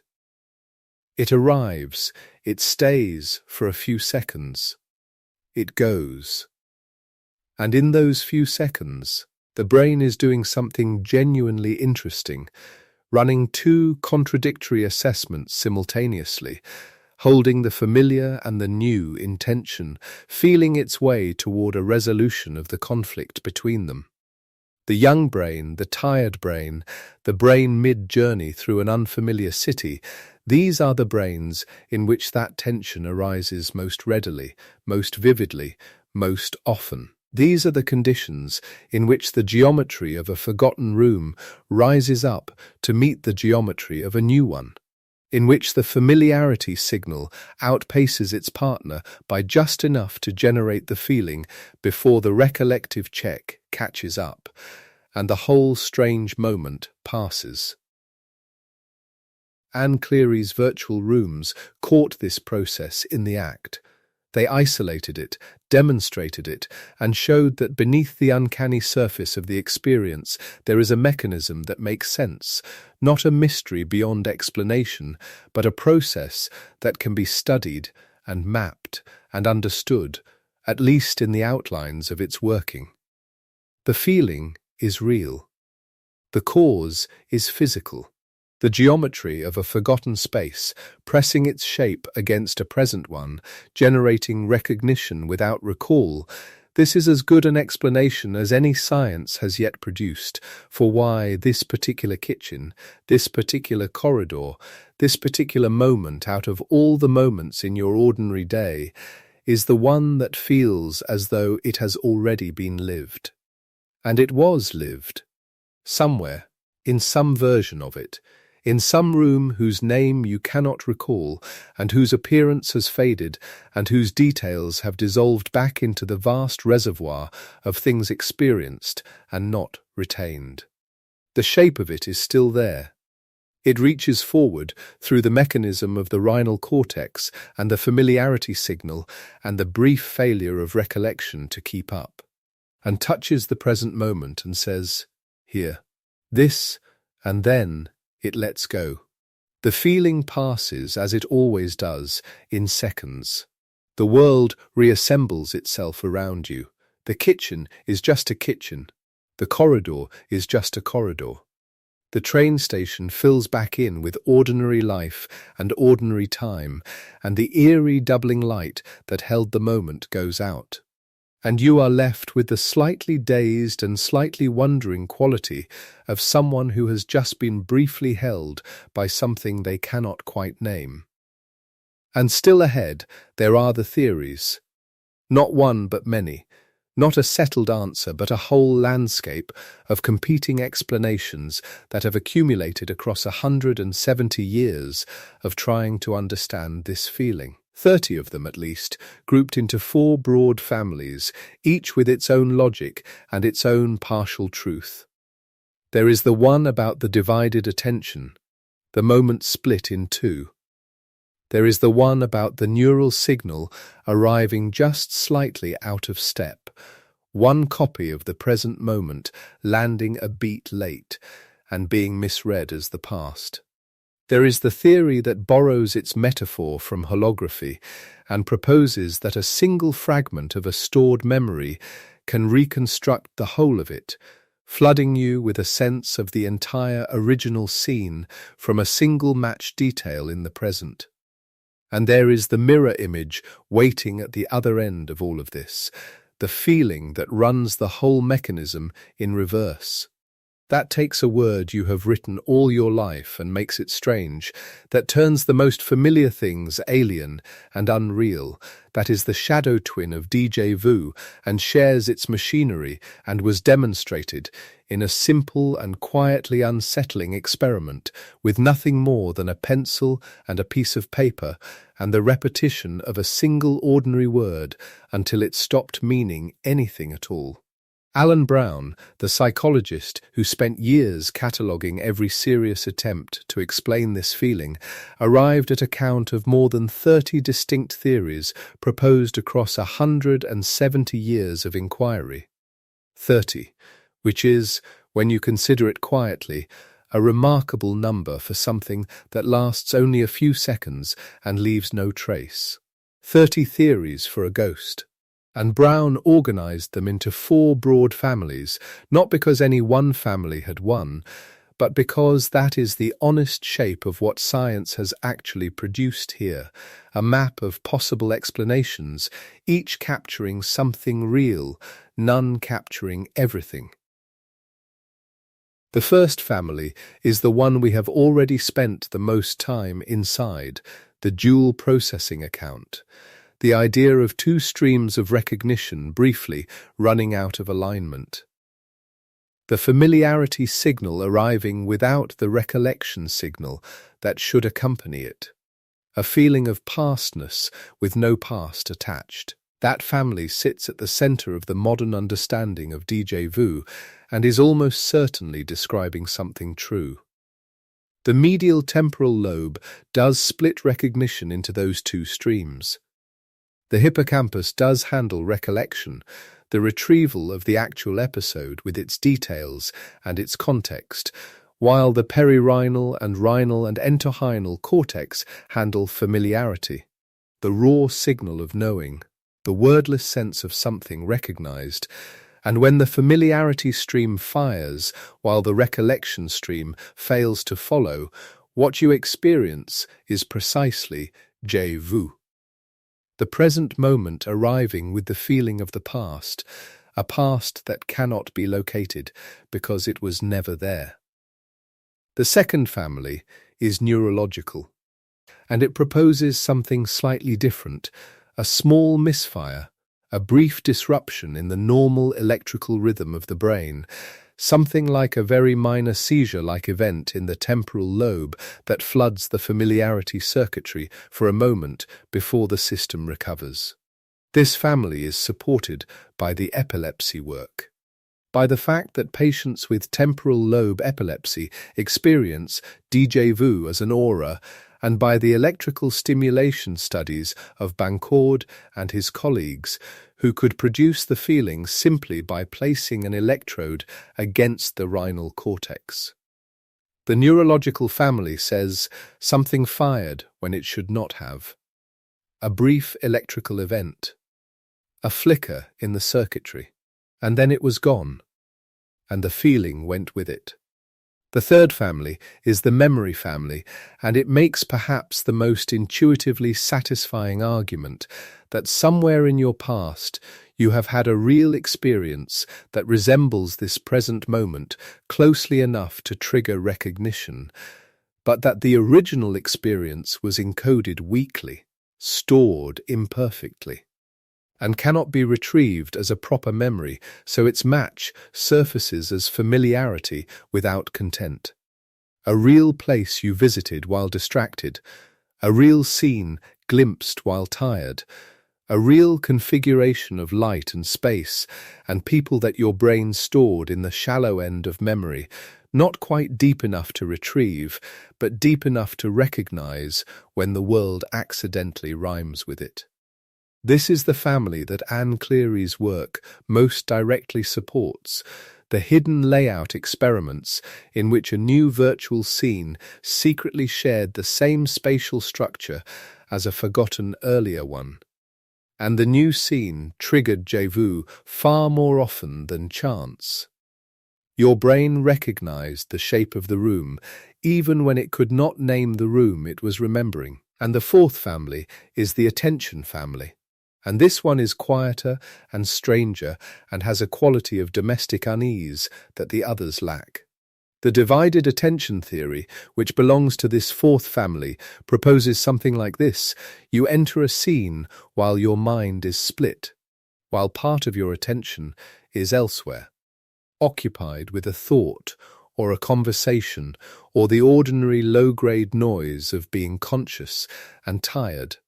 In that split state, you perceive the scene with the distracted part of your attention, registering it peripherally, without full processing, without laying down a clear memory. And then, a fraction of a second later, perhaps only a few hundred milliseconds, your full attention arrives and takes in the scene properly. And because the scene was already registered, however shallowly, that second, fuller perception arrives with a sense of repetition. It feels like a replay because, in a very narrow technical sense, it is one. The present has been seen twice, milliseconds apart, and the second seeing carries the ghost of the first. This is, on its face, a plausible account. Most of us move through the world with divided attention more often than we realize, and the temporal gap it proposes is small enough to be entirely invisible. Too narrow to be experienced as two separate moments, but perhaps large enough to be mistagged as the difference between past and present. It explains why déjà tends to strike during transitions, in unfamiliar places, in moments of mild distraction or low-level fatigue, precisely the conditions in which attention is most likely to be split. The neural delay theory is a close cousin and operates on similar logic but proposes a different mechanism. Where the divided attention account describes the same scene processed twice by an inattentive mind, the neural delay account describes the same information arriving by two separate neural routes and reaching its destination slightly out of step. The brain, being the densely connected structure it is, processes incoming information along multiple pathways simultaneously, and under ordinary circumstances, those pathways converge in smooth synchrony. But sometimes, perhaps when the system is under pressure, perhaps when fatigue has slowed one route fractionally, one copy of the signal arrives a beat late. And when it does, the brain, which has already begun processing the first copy, encounters the second copy as if it were something it has seen before. An echo of the present, arriving just barely too late and being filed under the past by a system that cannot quite distinguish the difference between then and now when they are separated by only a handful of milliseconds. Neither the divided attention theory nor the neural delay theory has been conclusively proven. They are, like most of the theories in Brown's catalogue, compelling and partially supported and impossible to test cleanly, because the thing they describe lasts for seconds and leaves no trace that a laboratory can catch. Herman Snow, a Dutch psychiatrist, proposed something different again. He offered a theory that borrows its central metaphor from optics, from the physics of how holograms store and retrieve visual information. A hologram, unlike a photograph, stores its information in a distributed way across the entire surface of the medium, so that a fragment of the hologram, a small piece, a corner, can reconstruct the entire image, however incompletely.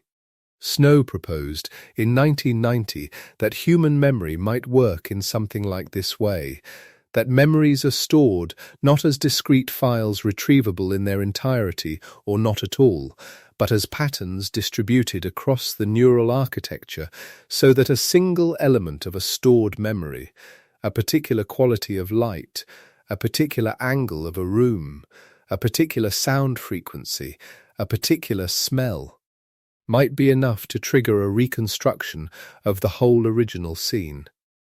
And if the fragment that triggers the reconstruction is present in the current moment, but the reconstruction remains incomplete, rising to the level of feeling, but not to the level of explicit memory, the result is déjà, a flood of pastness, summoned by a small matching detail, a whole remembered scene lurking just below the threshold of retrieval, close enough to feel but not close enough to name.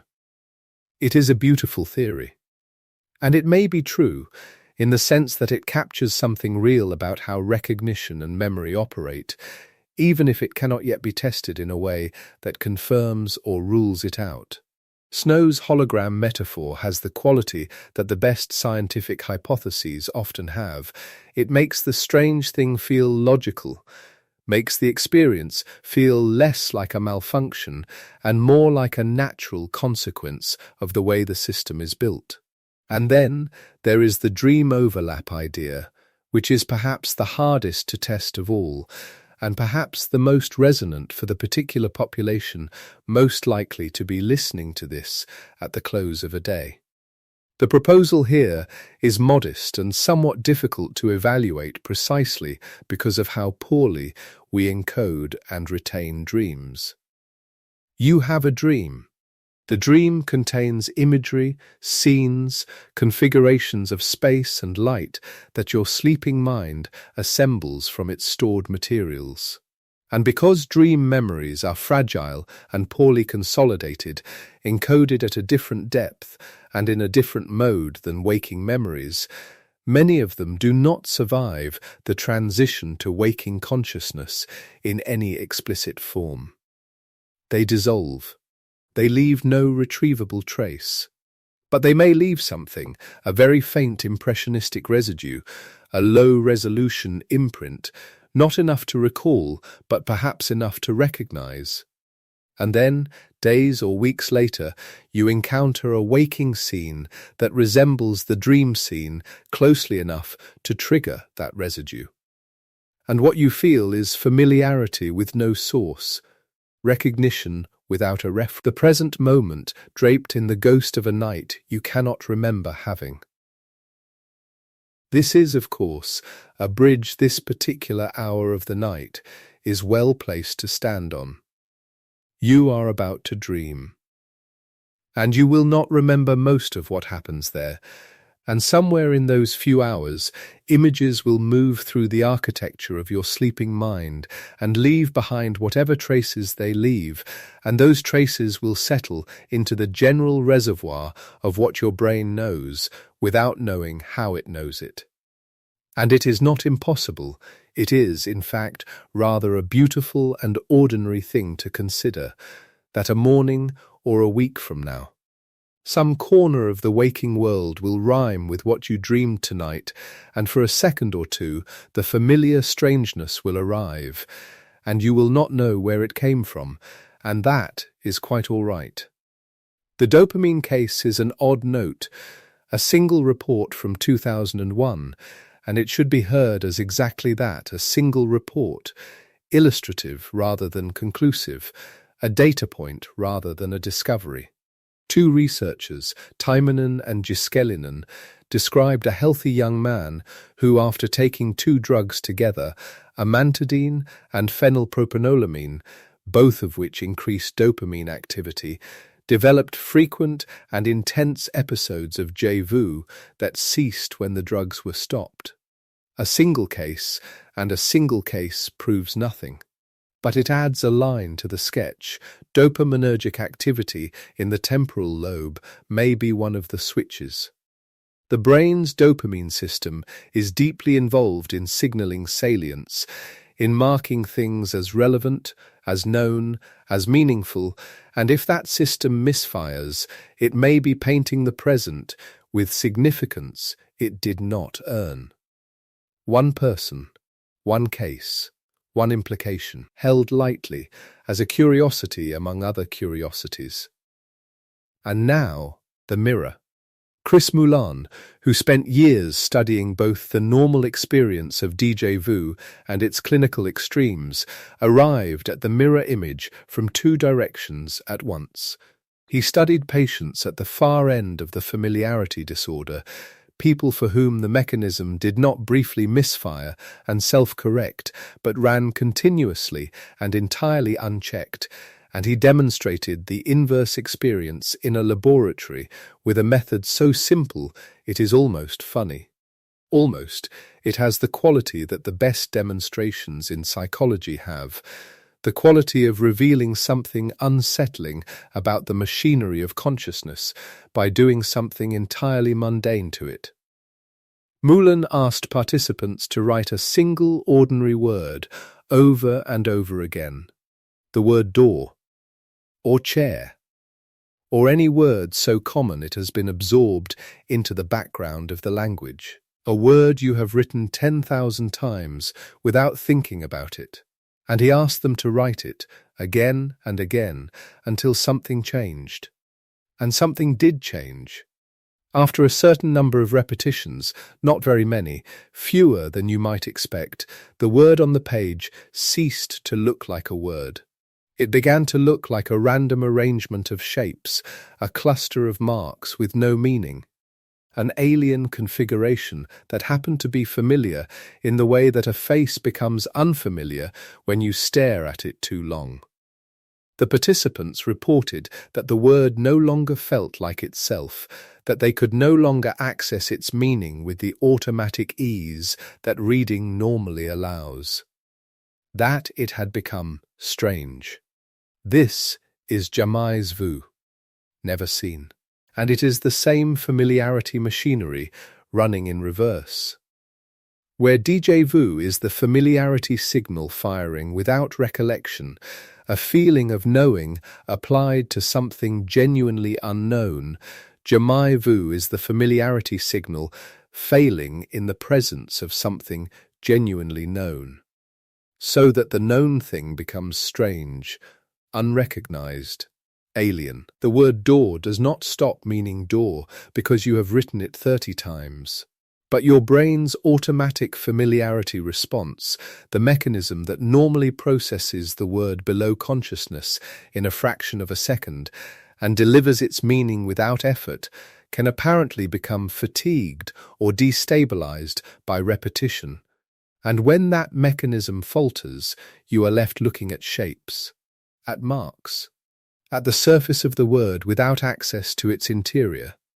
Moulin and his colleague Akira O'Connor were awarded the Ig Nobel Prize in 2023 for this work on jamais vu. The Ig Nobel Prize, which recognizes research that first makes you laugh and then makes you think, which seems, in this case, an accurate description of what the word door written 30 times actually does. And then there are the patients, the ones for whom déjà vu is not a brief flicker, but a permanent condition, not a momentary misfire self-corrected by the frontal fact-checker, but a continuous, unreversing state. Moulin documented them, most notably in a 2005 paper in the journal Neuropsychology, and they represent perhaps the clearest illustration of what the mechanism is, and what it does, visible in the most extreme form because the correction has been removed. The most vivid case in his account is a man, linked to dementia, who refused to watch the television, not because the programming bored him, not because he had seen it. He refused because he was certain he had already seen it. He refused to read the newspaper because he had already read it. He was quite sure of that. Even when the newspaper described events that had occurred after his last known reading of any newspaper, he would make predictions about the content of programs he had never watched, articles he had never read, certain, completely, uncomplicatedly certain, that his familiarity with them was a memory of a real prior encounter rather than a malfunction of the mechanism that generates the feeling of familiarity. He had, in Moulin's framing, what might be called recollective confabulation. The false familiarity was not being flagged as false, not being caught by the frontal fact-checking system, not producing the double awareness that defines healthy déjà. The coexistence of this feels familiar, and this cannot be familiar. Without that correction, the familiarity was simply real to him, experienced as memory, believed, and this is the thing that most clearly shows us what healthy déjà actually is, by showing us what it is not. When you feel déjà in its ordinary, healthy form, you are not confused. That is the point. You do not actually believe that you have been here before.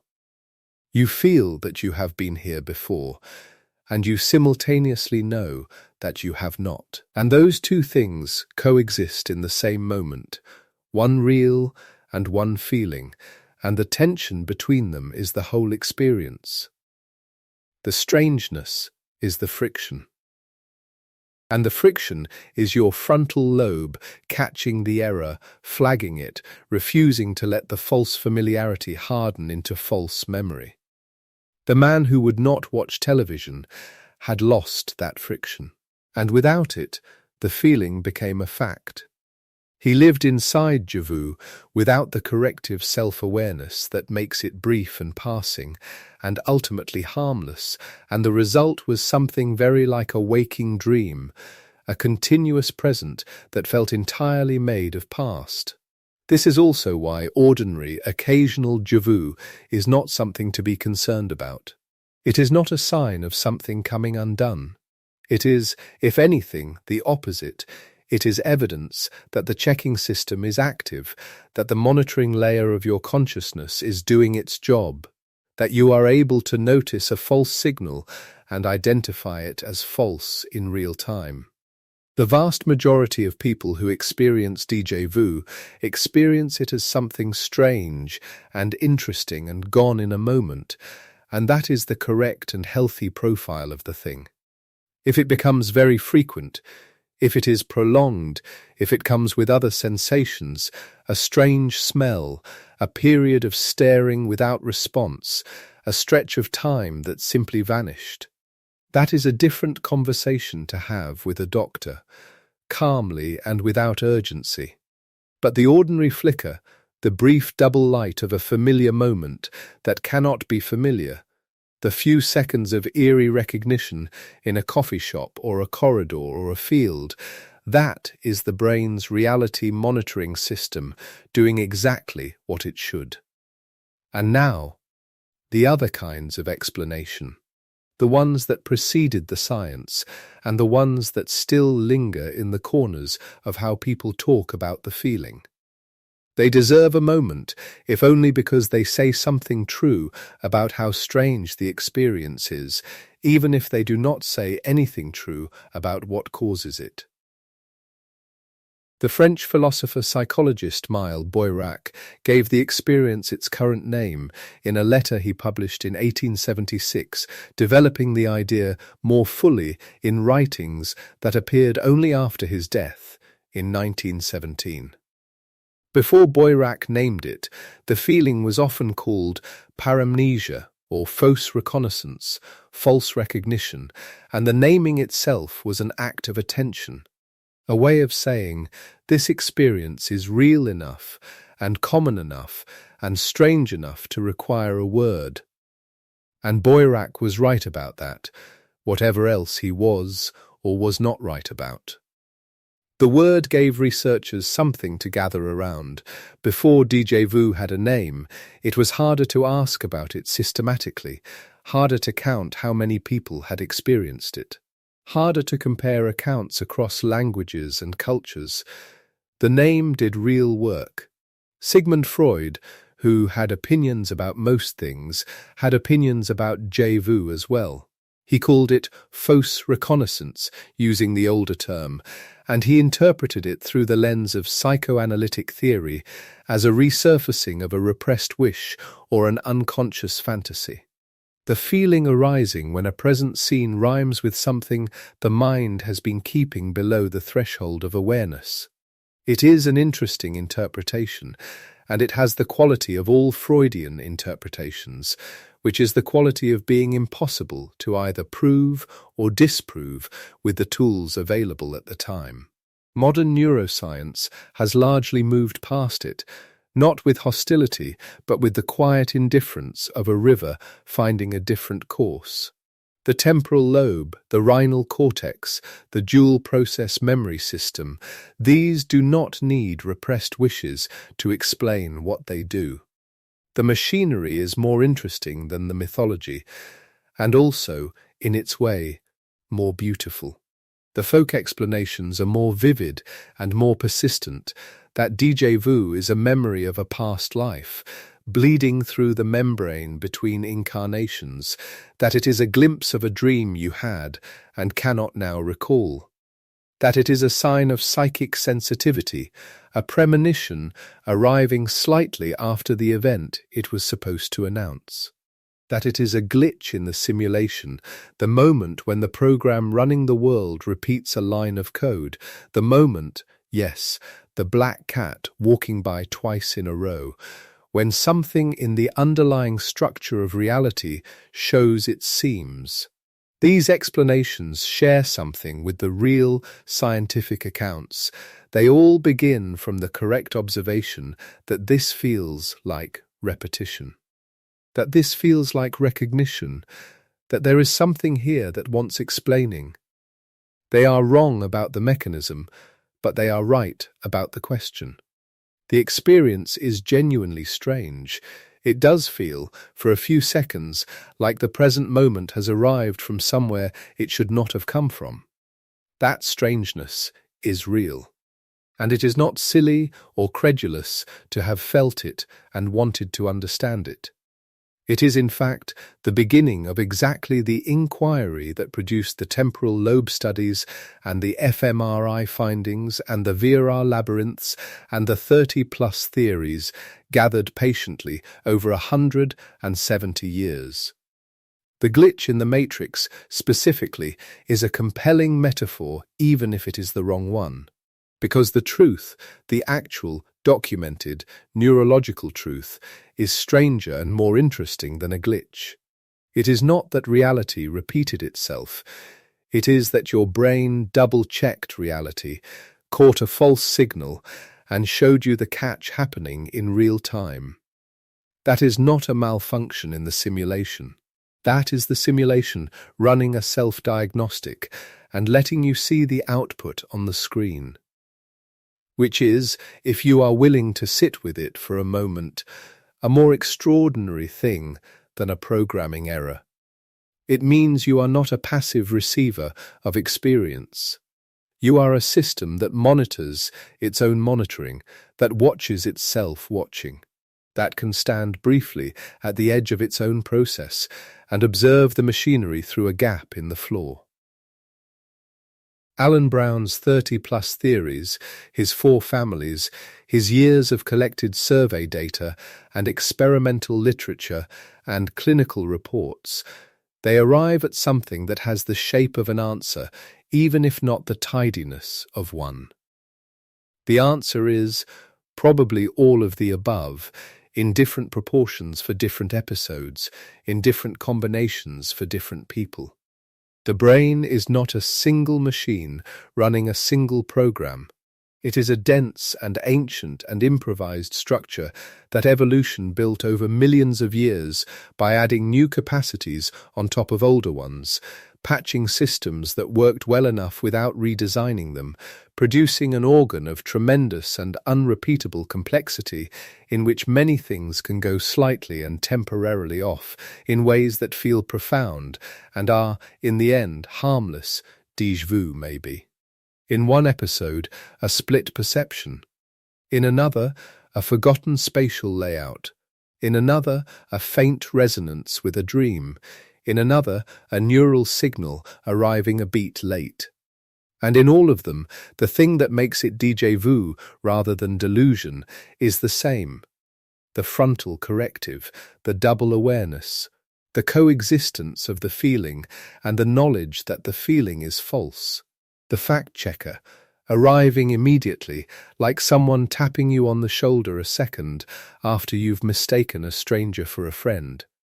And now, consider what you are, if this is how you work. You are a system that processes the present moment and compares it, continuously and largely below the level of your awareness, against an enormous archive of everything you have ever perceived or experienced or half-perceived or briefly dreamed. And the comparison is so fast and so constant that you almost never notice it happening.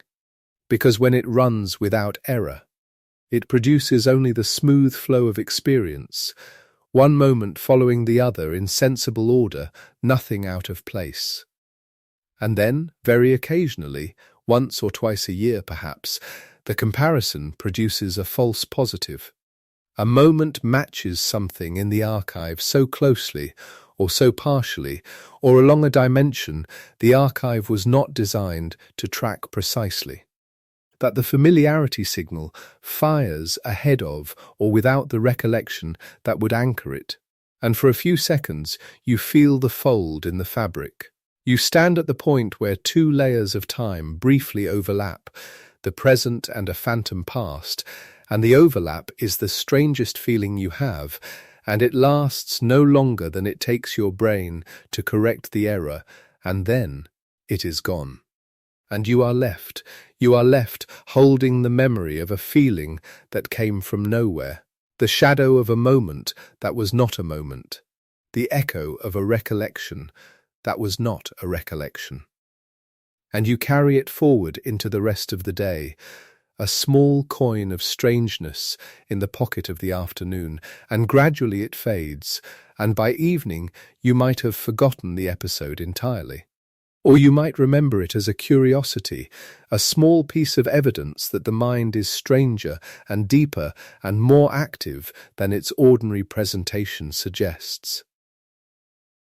There are 170 years of work in this small feeling. Boirac naming it in the 19th century, finding the word for something that had been happening to human beings since there were human beings to whom things happened. Penfield, decades later, mapping the cortex of awake patients and discovering that the temporal lobe was where the feeling lived. Pressing his electrode gently against the rhinal cortex and watching the patient go somewhere distant for a moment and return saying it had felt familiar, that they had been there before. Bancaud and his colleagues in 1994 making it more precise, more repeatable, finding the on switch and flipping it, and watching the feeling appear. O'Connor and Moulin at the University of St Andrews, sliding subjects into an fMRI machine and inducing a version of it, and finding, to the surprise of many, that the brain regions lighting up were the frontal decision-making areas, the regions responsible for monitoring and checking and evaluating, not the memory retrieval regions at all. Finding that déjà vu is not stored in the place where memories are stored, but in the place where reality is audited. And Cleary in Colorado, building virtual rooms with hidden architectural kinships, demonstrating that the geometry of space can be remembered without the space being remembered, that your brain knows the shape of a room it has forgotten. And Moulin's patients, including the man who would not watch television, showing what happens when the audit fails and the feeling becomes belief.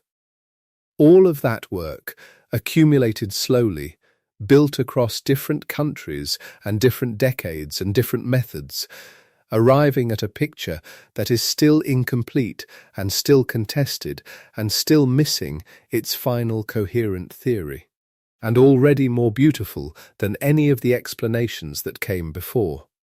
Because the beauty of the actual mechanism is this: your brain is not making a mistake when it generates déjà vu. It is running a system that almost never makes mistakes, and you are catching it in the very rare moment when it does.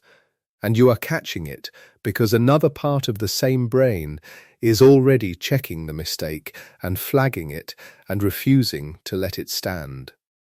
The self-correcting awareness is not separate from the mechanism. It is part of it. The eerie feeling and the knowledge that the feeling is false arrive together, inseparable. The error and the error check in the same breath. And that is what you feel. That is what the doubling is. That is why it is both convincing and unconvincing at once, both familiar and obviously not, both past and present in the same instant. You are feeling a system that monitors reality, catching reality, monitoring itself. Which is, if you let it land, a remarkable thing to be capable of. A remarkable thing to be. The feeling visits most often when you are young, in those years between 15 and 25, when the mind is at the height of its plasticity and its novelty. When the world is still full of genuinely new configurations that have no established place in the archive and must be compared against everything available, when the chances of a false positive are highest simply because the archive is most actively being built. And it visits when you are tired, when the system is running under load and some of the fine-grained resolution in the comparison process degrades slightly.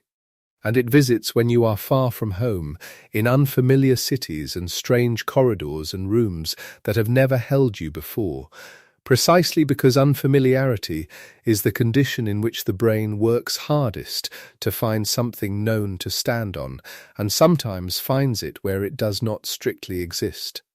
And then, gradually, as the years pass, it comes less often. The archive matures. The system grows more calibrated, the world grows less relentlessly new, and the eerie doubling light appears less frequently, arrives less unexpectedly, and perhaps, in its relative rarity, is felt more gently, as a visitor from an earlier time, an echo of the years when the present was constantly, overwhelmingly arriving for the first time. Wherever in the world you are right now, and I would genuinely like to know if you feel moved to share it in the comments, because this particular question of where in the world people find themselves when they settle in for a slow story about the strangeness of the mind feels like the right kind of question for this particular hour. Wherever you are, whatever bed you are lying in, whatever darkness has gathered at the edges of the room, you have spent some part of this evening inside a small and mysterious feature of your own consciousness. A feature that has fascinated researchers for 170 years and still does not have a single settled explanation, only a rich and honest and accumulating picture of something genuinely complex. And the picture, imperfect and incomplete as our current understanding is, shows this, that you are a self-monitoring system, not just a perceiving one.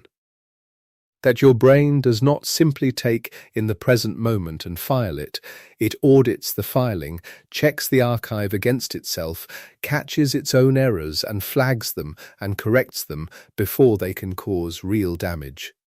That the brief, strange, eerie sensation of having lived this moment before is not a sign of confusion, but a sign of precision. Not your memory failing, but your memory working, and your mind watching it work and showing you the watch.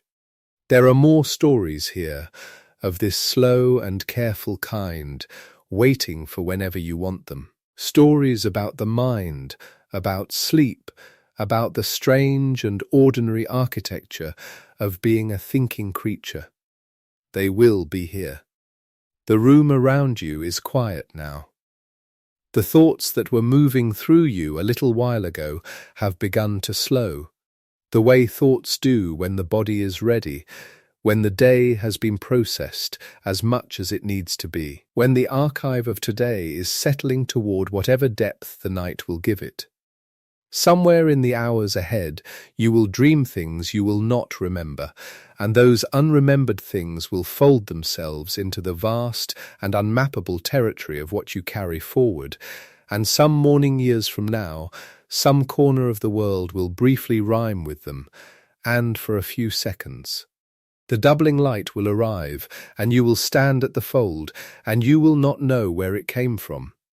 And that is quite all right. It is one of the safer and stranger things your brain does for you, unasked and unbidden, in the midst of ordinary life. Put down whatever remains of the day. You have done enough thinking for one night. Let the darkness be comfortable and still. Let the slow rhythms of rest take over from the rhythms of inquiry. You're moored safe in the sleepy harbour now. Drift off.